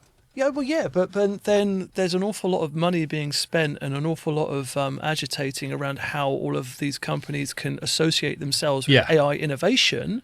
That doesn't suggest to me that anything's going to slow down particularly soon. I mean, is it contributing to a hype cycle? Yes.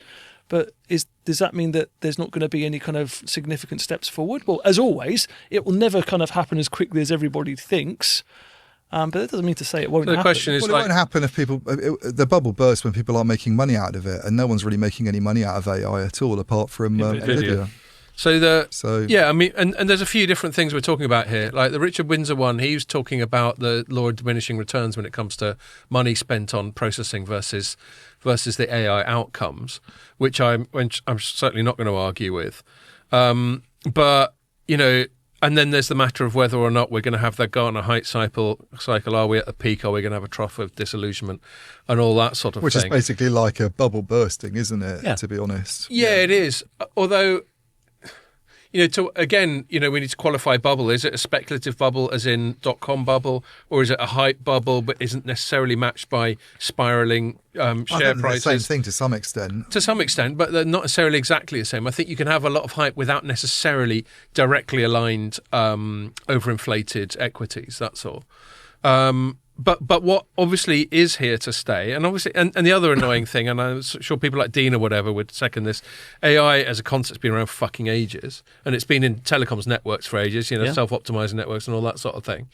But I think what does seem to be clear is, Richard's experience, where he's more fully embracing it, whereas I'm being more Luddite and fighting back on it. But I'm aware that I'm swimming against the broader tide, and it's just going to become an intrinsic part of everyday life in a way that it hasn't before.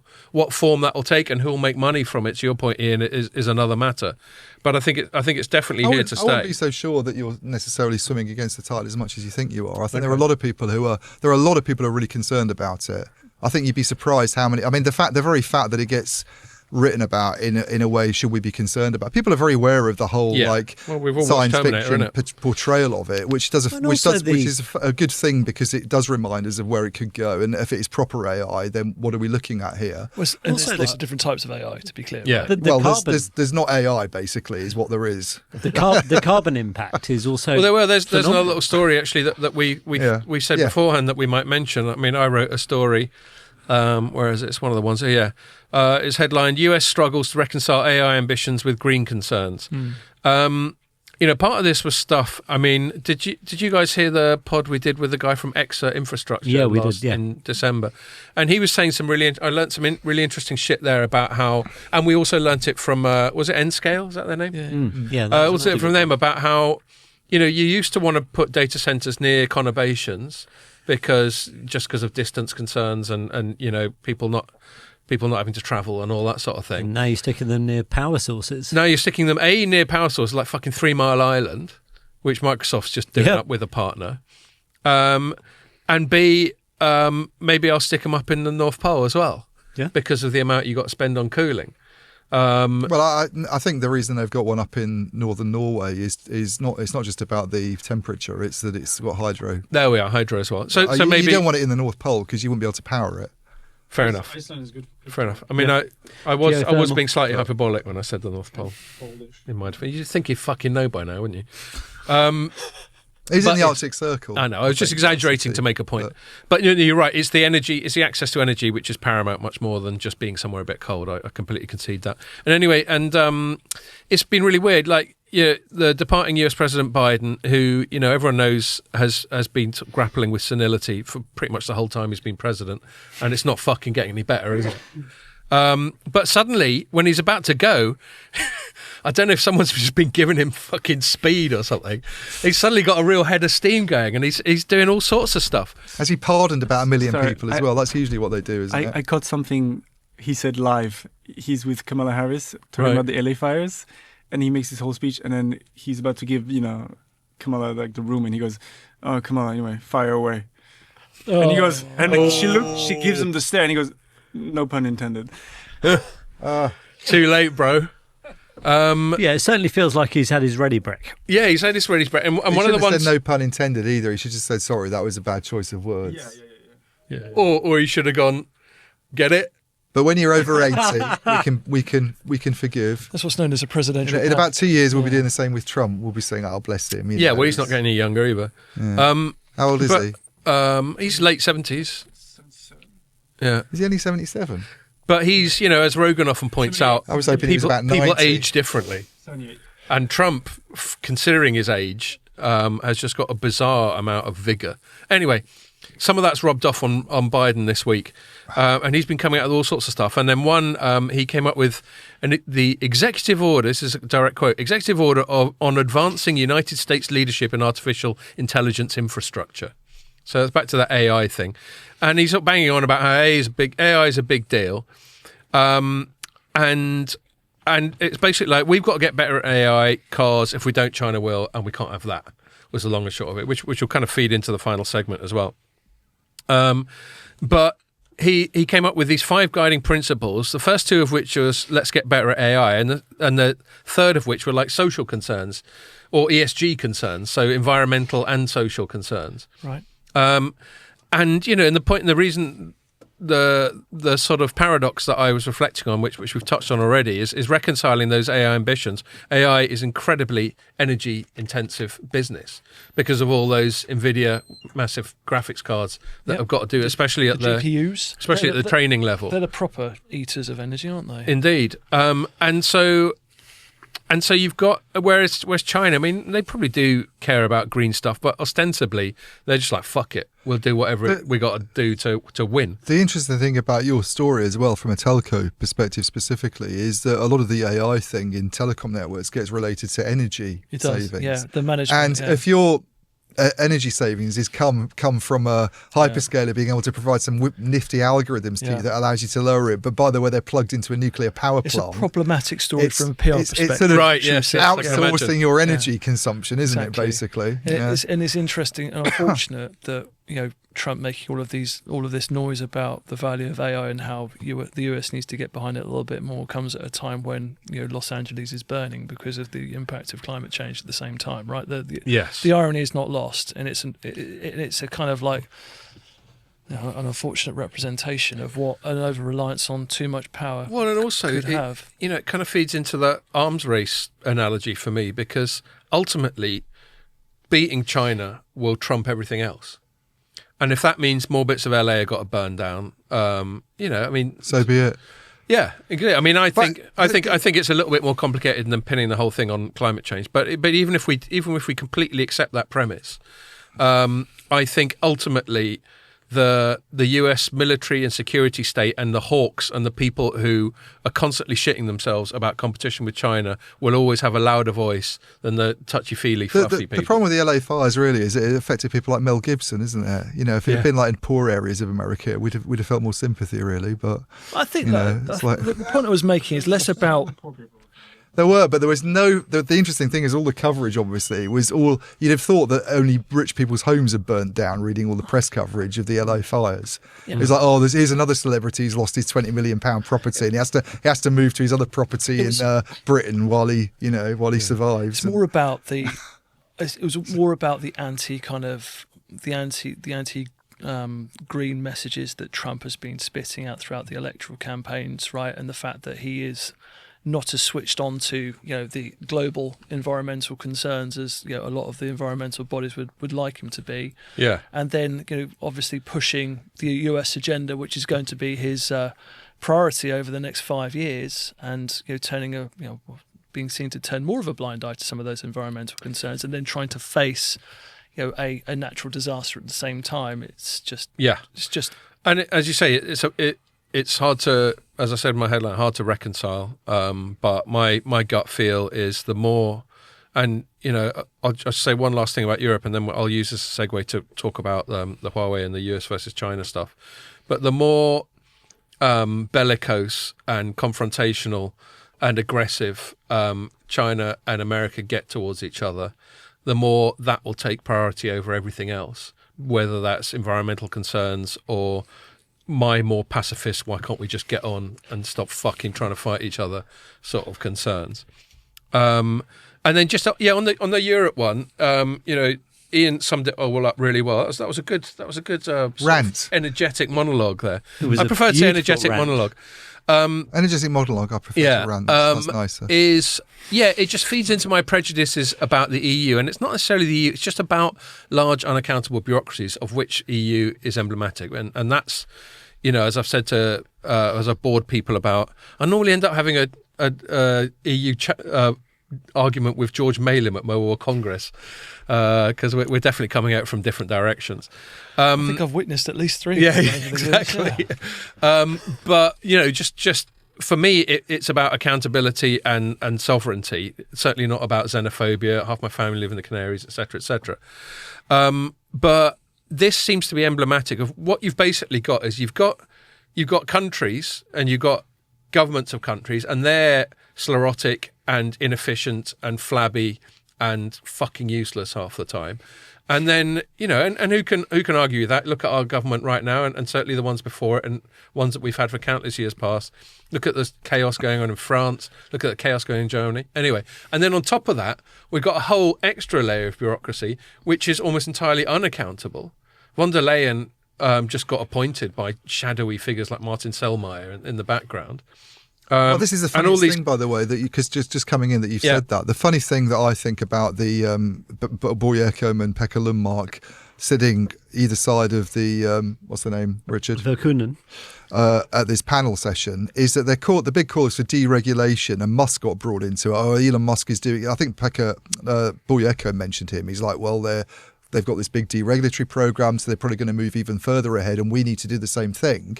But they seem to think the way of achieving deregulation is more EU, which is the biggest generator of red tape on the planet. So this kind of feeds into the point I was making. Yeah. This is the death spiral that you have when you have a large unaccountable bureaucracy. Firstly, it's going to tend towards inefficiency anyway, because it's got no incentive to do otherwise. We would all do that. If you guys didn't have a company to run and weren't constantly buffeted by commercial concerns, and I know certainly around, I hope I'm not giving too much away, but around the pandemic and stuff, it's especially tough it was. for smaller companies who don't have those sort of buffers. Like Informa is a big PLC. It was able to ride it out, although it wasn't easy for Informa either. Fair play to Stephen Carter on that one. But I know it's tough for you. But, you have to be constantly commercially aware just as a matter of survival. Whereas, these bureaucrats are completely insulated from all these concerns. So, of course, they're going to get a bit flabby and a bit more navel-gazing and a bit more concerned with non-commercial matters. I mean, here we are. So, Verkunen, her job title is EVP for Tech Sovereignty, Security and Democracy. Sounds a bit wanky. And then you've got... But then you've got Teresa Ribeiro Rodriguez, who was the other person who stepped into the sort of Breton Vestager thing. Nice name. Yeah. And she's EVP for the clean, just and competitive transition. What the fuck does that mean? Not a nice job title, though. Clean, just and... So this to me perfectly encapsulates it. Rather than her being, if this is in the States... Competition Commission. It should be EVP of kicking fucking ass or something like that. Here, these days, yeah. Here it's, that's always an undertone in the States, regardless of who's in power. They've got that very aggressive, very competitive, very go-getting thing, which isn't always good. it's so brilliantly lampooned in that Team America, America, fuck yeah, and all that sort of thing. But then Europe, we've got EVP for the clean, just and competitive transition. The problem with all these people, though, in the EU is that whatever your feelings about the EU, it's kind of a double whammy of regulation, because they don't replace the national regulators that you've got in any country. That's what I mean, a layer on top. You've got this layer cake of regulations. They've got no mandate or control over what the independent countries do. I get the sense. Increasingly, they have more and more, though. But I get the sense from watching that panel session that what people like Lundmark and Ecom are pushing for is the layer they'd like to maybe get rid of is this sort of maybe some of the national stuff and harmonised spectrum regulation, this kind of thing. You don't need a spectrum regulator for each country. You've just got the EU looking after it, the EC looking after it. But it's clearly not going to happen, because this is all to do with the ceding of national autonomy. Yeah. And as you say, the answer that bureaucrats have to their own failing is we didn't have enough budget, there weren't enough bureaucrats, we just need to double down on what we were doing before, and then it'll work, even though it didn't work before. Or get Mario Draghi to write another report. Yeah, and that's been the catalyst for a lot of this, that Draghi report. And just one last thing, just sort of culturally, in terms of the business environment. Taking his experience of Italy being such a productive country under his... That's not ad hominem Italians. What was I going to say? I mean, what this is what really piques my sort of libertarian side, is when we've got our biggest businesses and what they do is go cup in hand to the EU and saying, can you help us out more? That just doesn't feel very entrepreneurial, doesn't feel very go-getting. It just feels a little bit retrograde, especially when, as Ian was saying, the EU is unlikely to help them. And the only reasonable thing to say, if you're a business, is, can you help us by just staying out of the fucking way and letting us get on with it? And I feel that's a forlorn hope. Which is what they're basically, that was that kind of their message, is get out of the way. The two kind of Nordic guys. But good luck with that. Like you say, and if my son ever listens to this, I would like to put on the record that I disagree with both of you. And Go on, explain why. I genuinely believe that a closer Europe, and I'm gutted that the UK left the EU. That's fair enough. Lots of people are. I think that a closer Europe, conceptually speaking, is a very good thing. Conceptually, unfortunately, the reality of it has been less than perfect. Yeah. So I understand, but I don't disagree with that. Certainly the sort of Ericssons and Nokias, and specifically what we're speaking about, the get out of the way message is spot on, right? It's just you're trying to communicate that to 20 odd countries and the EC. But there's a contradiction in the whole idea of it, isn't there? Because you have let's have a tighter union, but you're not actually replacing the level of regulation that they already have on a country level. So, like Scott says, it's just another layer of it. And I mean, some things were easier. Some things that I really miss now about the EU are obviously the personal, like going through a passport queue quicker, or not having to put my wife on some settled status list and all this stuff. The perfectly shaped bananas. Oh God, those bananas. How I miss those. Things like that. But a lot of the business level, clearly, it's just, I can't see any of this being resolved. I just think this conversation is going to go on for years and years, and next year it'll be somebody else getting together on stage and forming. And Europe will keep falling behind the US and East Asia. Unfortunately, probably will. Yeah. I think I'm an optimist, so I genuinely believe that the more this is pushed, and you were right earlier when you were talking, I think there's some very, very clever public affairs minds sitting behind all of this. I think the more that it's communicated, and it's been communicated very well this time. I think if I look across the media that's been covering this, I thought it went down incredibly well. We just have to keep on going again and again and again and again, and sooner or later things will move. Not fast, fast enough, but I'm optimistic. Well, I'll wait one note. I'll temper my jaded cynicism about the EU with a term that's being bandied around a little bit, largely coinciding with Trump's election, which the Americans call a vibe shift. And by that they mean, and I wrote a piece writing a thing we covered last week, talking about the Meta. So Meta's had a vibe shift. Yes. Meta's gone from being censorious to at least superficially being non-censorious. They're picking up on the vibe shift, and another slightly more technical. Mark Zuckerberg is a weirdo. Kiss my ass. Who's that an impression of? It was a very bad impression. I wouldn't even want to do it again. But I thought it was Jordan Peterson. It's a bit of soft Irishness I picked up there. Yeah, leave the impression to me, mate. Do Trump slagging off Zuckerberg. I want to hear it now. You have to get in the mood, don't you, to do Trump? Yeah. My Zuckerberg, he's a weirdo. He's a loser. Yeah, he's a weirdo. He's going to kiss my ass. Anyway, what was I going to say? Yeah, so maybe there is a cultural shift, and maybe you're right, Rich, and I lament how the supertanker turning circle, and the larger the bureaucracy, the slower it'll be. The slower it'll be. But maybe they will get there, and maybe there will be some sense of commercial urgency.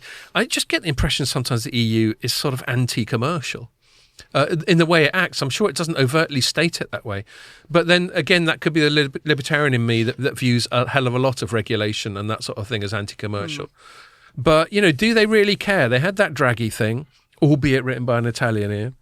And yet how many more little alarm calls do they need? How many more little sirens of people going, we're fucking blowing it? But the problem for me is that things that are fairly easy to change, like the 4 to 3 mobile mergers, that's one thing that people have been calling for years. Yeah. Let's look at these, and I'm not even saying, by the way, let's just give up the idea that you need to have necessarily 4, but you were saying look at it on a country-by-country basis, which they don't seem to do. They just seem to have this idea that whenever you allow a merger to go through that would reduce the number from 4 to 3, you need to create the conditions where there's another new entrant in the market, and you're in the same situation that you were in. And that's a far easier thing to change than setting up a capital markets union. Mm-hmm. Which is what Eckham was asking for, and this sort of stuff. Well, perhaps because he knows that the thing that's most likely to get done is another layer of bureaucracy, because they fucking love that. They go, oh yeah, we'd do that.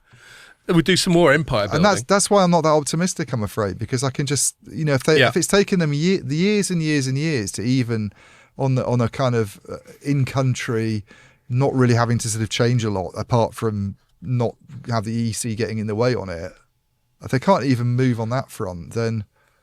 Right, I'm going to. We've been going on for ages, and we haven't left much time for the final segment, so I'll keep it relatively short and sweet. Not least because if I don't, there's so many rabbit holes we could go down, and we could do fucking separate pod on it. But and I genuinely complain when you go over an hour. Yes, we've got to be going 2. It's got to be. We're always over. I think we started about 1:15. 1:49. There we are. So we're. Not quite that. Yeah. But you see how easily done it is, don't you, Rich, when you're actually in the studio? Yeah, fair enough. So this book that we sort of alluded to last week, Ian's actually read it. And it's a journalist called Eva Dou, I think you pronounce it, spelt D-O-U. I don't know how it's pronounced. Richard might. No, but I was just listening to a podcast where they were talking about it, and they were pronouncing things in a proper Chinese way. I was trying to let it absorb. So I'm going to say Eva Dou. Podcast is a good way to do it if she was on it. She was. So they probably got it right then. Yeah. Otherwise, I wouldn't be bringing it up. It wasn't a pod about fucking fishing or something. No, I thought they might be talking about it without her being right. No, it was an interview with her and another Anglo-Chinese spectator person called Cindy Yu.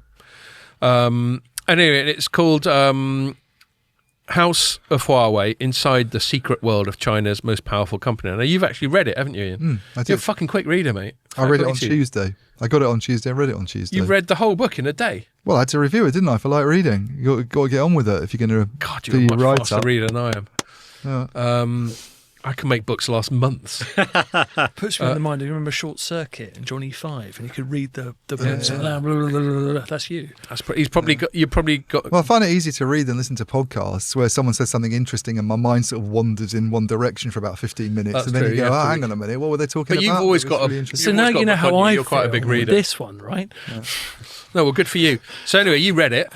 You wrote it up for light reading, and now you're going to give us the fairly condensed summary of it. Fairly condensed summary of it is. So Eva Dou, as that is pronounced, she's the Washington Post business correspondent, I think, and she's obviously got interested in Huawei, I think, during the Trump, period when it sort of came to attention, and people like my dad even suddenly knew who Huawei was because it was in the newspaper. That's the all test, the time. isn't it? Yeah. Whether something's mainstream. And it seems to be one of those journalists actually that got invited over to China not that long after the arrest of Meng Wanzhou was the CFO who got arrested in, I think, late 2018. She was detained in Canada on fraud charges. She was detained by Canada on America's request. On America's request, on an extradition request to sort of prosecute her for fraud, which is a long story, but it was all part of their campaign really against Huawei. She was a CFO at the time. She's now one of the rotating bosses, but she's also the daughter of the founder, Ren Shengfei.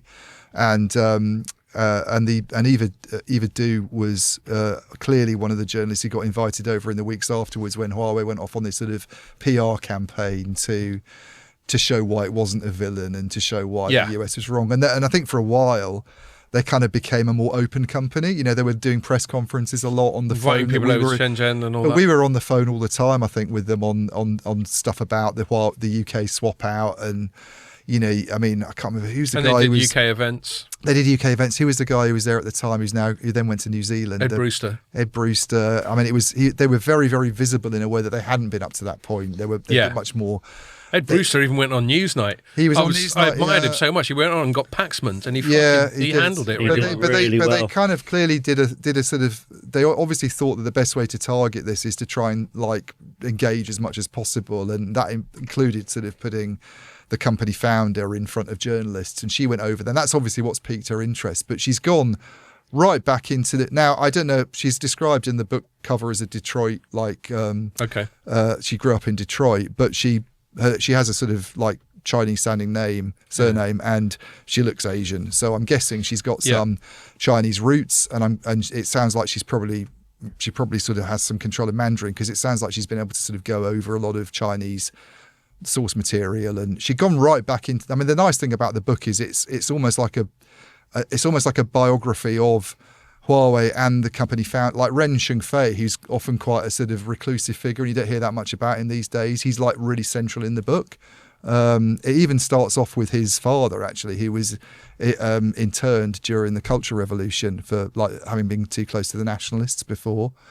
And I think a lot of I've just looked up her LinkedIn. Yeah, I think so. She was like a Taiwan reporter at Wall Street Journal. Always been covering China. Her education, University of Missouri, Columbia, but also she was an English tutor at Xin University, which is clearly a Chinese one. She's got plenty of exposure to China. And I think a lot of the way that I think one thing she did quite well is showing why the culture of Huawei is what it is, and a lot of it comes from him. I think a lot of it comes from him and his experiences of what his father went through in the Cultural Revolution, and then sort of dealing with the late 80s and the late 80s and the early 90s in China is a little bit like Russia in the 90s. It was that kind of post Mao. You know, we've gone through that horrible Mao phase. And they were first they were first flirting with capitalism and free markets. So Deng Xiaoping was in. They were kind of moving away from some of that hardcore Marxist doctrine. It was all a bit free for all and chaotic, and he was part of that kind of. Yeah. I'm an entrepreneurial figure, and I think a lot of the stuff that has shaped how the company operates actually comes from that period and from him sort of growing up in that period and like forming his company in that period. So I thought she did quite a good job of one thing. I think, you know, Americans and Europeans who were reading it and have been reading the news reports over the last few years, on the ethics side, it's quite hard to be sympathetic sometimes. You know, there's like documents that got released that showed they'd run tests on software to show that it could detect Uyghurs, you know. And facial recognition and all that which is an ethnic group in China that's been persecuted, and they very willingly got into government contracts in the Middle East that where it was clearly like their products were going to get used for surveillance. And you could sort of depict it as being quite sinister and like, let's just try and make as much money as we can. It almost comes across as a sort of naivety, I think. Like it's business, and you do what you can to survive. Well, one bit I heard on the podcast, which she was on, the author, she was talking about intellectual property. So a big accusation against Huawei is they got started by ripping off everyone else's technology and just copying it. And I think it's probably true. I don't have primary evidence to back it up, but I find it very plausible. But one thing Eva said was like, IP law as a concept is quite new in China. They just it didn't even have it. In other words, ripping everyone off was just endemic. To the extent, I think also that, and it's a quote quite late in the book where somebody was talking about the laws in different countries, and someone said, "Oh, well, they're just kind of guidelines, though, aren't they?" Because that's kind of how it was in China in the late 80s, 90s. This kind of sense that they're not really. They're not really laws. They're things that you should try to do. But it's like the example you gave with the source code of the Cisco router in your article, right? Yeah. It's like, well, someone passed it. On the whole, I thought the book was quite balanced. She doesn't come across as definitely wasn't hostile as a hostile person to it, but she does put all the stuff in about intellectual property theft, and she recounts the Cisco side of things, and the way she describes it. I think your sympathies would clearly be on the side of Cisco. You would feel that they probably did copy. Totally. Where maybe she didn't do such a good job, perhaps, is on footnotes. On Huawei becoming, footnotes weren't in the book. Yeah, they're apparently online, but you can't. There's like lots of numbers in the book. Then you're looking like, where's the footnotes? Not much fucking good, is it? And then someone, like, when I'd written my story, someone pinged me and went, the footnotes are actually, you can get them online. But it's like, okay, but I didn't realise that, and there's not a message in the book about it. So, but I think she might not have done as good a job maybe on the later stage Huawei as an innovator, as a company that actually she talks about standard essential patents very, very briefly, and all of a sudden it's regarded as being like the number one in the world in it's SCPs. quite weird how it moved on. She sort of glossed over it quite quickly, and she didn't really sort of target the Huawei going from being this company that originally was like photocopying, circuit board images of what Cisco's doing and all this stuff, and then like, well, we did the same thing, to actually being the company that other people maybe want to copy. Not saying that other people do that, but they're kind of setting. Apparently, within China, according to her on this podcast, listen to, it's endemic there. They're all ripping each other off. Well, well, that's how it started for them anyway. So 2000, in the first decade of the it's called the noughties. Had a client in the telco space, and Huawei moved into their building, and they went and found a proper cybersecurity firm to go and lock down all of their Wi-Fi, etc., because the rumor was that it was all about IP theft. Indeed. And then you sort of fast forward a couple of years, and the CEO of a well-known Asian operator, we worked together a while ago, and we were doing the Mobile World Congress, wander around doing interviews and things like that. I picked him up from a meeting from Huawei, and he looked really down. I was like, "You okay?" He said, "I've absolutely loved Ericsson for all of my career, but if I pick Ericsson for my 4G network, I'm fiduciarily negligent. In other words, Huawei's better. The cost is perfect, and the sales support. Well, and frankly, I can have a team of engineers in my country installing this stuff before I get home from Barcelona." Yeah. I always used to hear that before Trump Mark 1 really started going after them. There was a real sense of Huawei's kicking everyone's ass, and there's every reason to believe that would still be the case were it not for this intervention. Yeah, and I think I think where you feel more sympathy for the opponents of Huawei reading her book is less on the whole Trump angle was that we can, the Chinese government could put backdoors in their equipment and it's a security threat. I found reading it, you came away from it feeling quite neutral on that subject, because Eva Dow does a good job of sort of talking about the US doing the same thing. I mean, you've mentioned this on podcasts a lot of times, and that she definitely did not uncover any evidence at all that someone like Ren or any other senior executive has at the Chinese government's behest put software into products. The smoking gun that we the smoking gun wasn't there. Where you would feel more sympathy towards the people who are on the other side and against China is definitely on the IP theft. Not only the IP theft, but also the kind of level of state support. Totally. So these connections between the Chinese government and Huawei saying, well, we're owned by employees. She never really got to the bottom of that, but she's pretty explicit about the financial support they got from the Chinese state-owned banks. And she she directly kind of wasn't there some billions and billions. So you go back to the early 2000s, and by the way, BT was the first company that went, we're going to give Huawei a contract under this guy called Matt Bross, who was CTO at the time, and then suspiciously went off to become CTO of Huawei for a while of its international business. It's a bit like someone working for a drugs company in America and then sort of ending up in the sort of FDA or something. It's normally the other way around. It's often the other way around, but it's regulator first, then private sector after. But he basically gave this big deal to Huawei on the broadband side at BT, and that was like the opening of the floodgates, because a lot of operators wait to see another one do it and then they'll follow. And what set that up really was this loan that they got from a Chinese state-owned bank at the time that was 10 billion. 10 billion doesn't sound that much these days, but it was twice Huawei's revenues at the time. So if you think about what that would be today, it'd be a $200 billion loan. And you're going back quite a long time ago as well. You're going back to the early 2000s.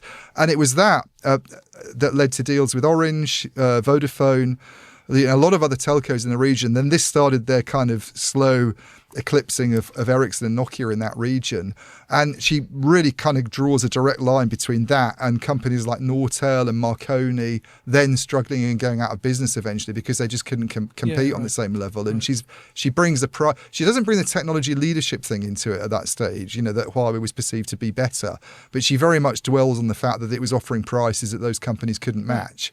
And talks about this loan they got, and you'd read that and you sort of feel, in a book overall that's quite balanced, she's obviously coming down quite hard on the side of the Western companies who just didn't have a chance when there was that amount of And that's more a criticism of the whole of China's approach to global trade. Yeah. And basically flouting of WTO. And this by the way, is at the time when Bill Clinton was trying to get them into the WTO and saying the best way to deal with Chinese dictatorship and Chinese one-party state is to get them in the WTO. Embrace them into the fold. Embrace them, and then it will eventually lead to, like, not a Tiananmen Square massacre, but a Tiananmen Square that leads to democracy kind of taking root. That was the kind of hope, and it's obviously not happened.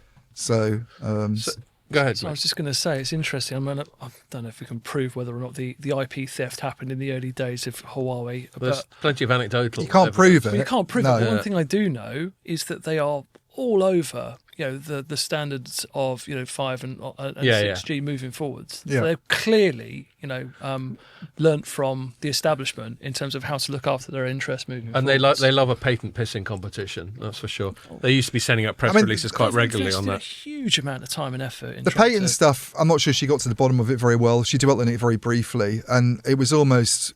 You can't conflate patents necessarily with how good you make your technology, because you put it into patent pools and it's but done on FRAND terms, and how you develop your products and how you sell them and how you market them and the services. Sounds essential stuff is kosher. But I think the questions that people like Richard Windsor have raised about the SEPs and are they number one in that game weren't really answered by her.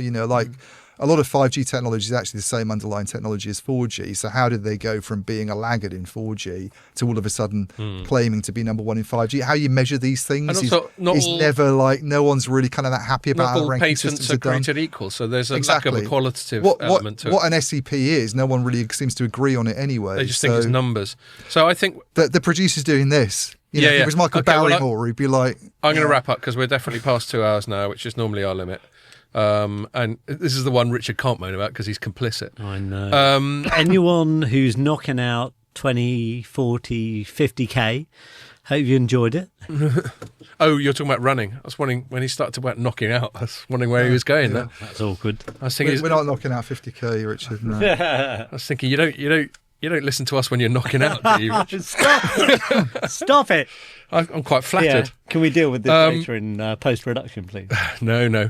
And I'm not even pissed. How about that? I just want to wrap up just with a thought on that. So I thought that book's interesting. One thing from the podcast I listened to, I thought it sounds like a really good bringing together of lots and lots of different threads to do with Huawei in one form, and I'm sure she's done a great job of that. But I didn't hear anything on the podcast I listened to that I was genuinely like, oh fuck, I didn't know that about Huawei. There's no great reveal, but there are details you wouldn't know. Yeah, definitely. And that's not a diss, it's just a summary. It's very well written and readable, I thought. I mean, I got through it obviously quite quickly. It must have if it had been a heavy read, I wouldn't have done that. And I think for the general business reader, by the way, just last thing I'll say, but the general business reader who doesn't really know tech, doesn't really know Huawei, but is interested in geopolitics and the businesses that are kind of in that discussion, it's a brilliant read. I'd recommend it for sure. So just my parting thought on all this stuff, which we've touched on, and then I'm done. Look, Pierre started rolling his eyes when I said my parting shot. I'll keep it short, mate. Fucking hell. Just the double standards. Like, the stuff, if we'd been more time disciplined, that I would have talked about, that I've been writing this week, is to do with sort of US unilateral trade aggression against China, especially when it comes to the chips and all that sort of thing. And it's just this double standard slightly bothers me. For the record, if there has to be a conflict between US and China, whether it's trade or kinetic or Cold War, then obviously I'd rather US prevails than China. Their system of government superior, we're closer to them, all that sort of thing. But I just think all that talk about how China, they're all sneaky, they're all into state subsidy, they're all into IP theft, they don't play by the rules, all that sort of thing, and they spy on us. And you think, well, we'll do all that as well. Yeah. So it's just that double standard that annoys me. And I get what it is. It's sugarcoating and it's increasingly sugarcoating they're not bothering to use. And Trump is someone who's not known for his sugarcoating. It's sugarcoating for, we want to win, we want to remain the sole global hegemon, which we've been for the last 50 years, and now we're getting a bit fucking worried that we won't be anymore, and there'll be a bipolar world, at least. And bipolar, I don't mean schizophrenic. No, that's manic depressive, isn't it? What I mean is two concentrations of power rather than one, i.e. two proper superpowers. There wasn't really two proper superpowers even in the Cold War, even though there was US versus Russia, because in terms of GDP per capita, they were nowhere near, whereas China's really catching up. And I just think, just admit that. We want to win. We don't want them to win. We want to suppress them because we want to remain number one. We want to have more money than everyone else and more guns than everyone else. Oh, something's pinging. Well, that's probably... You made it all the way. Okay, well, there we are. We've made it to... Richard's desperately trying to get his phone to shut the fuck up. Well, I will... There we go. Well, that seems like a good moment to wrap it all up. Thanks a lot, lads. It's great having you over. And obviously we'll be chatting again, albeit over Zoom, next week. So to remind everyone, that's next Thursday at 3 p.m. UK time, yeah? Yeah, and we'll be sharing the links on Monday. Yeah, I'll be sharing the links on LinkedIn, otherwise Paul will tell me off. Yeah. And then we'll be completely sick of the sight of each other because we'll be hanging out at my World Congress in like a month and a half as well. So yeah, but anyway, thanks again, lads. It was good fun. It's great having you on. And let's go to the pub. Okay. Thanks a lot for listening, and make sure you join us for the next one.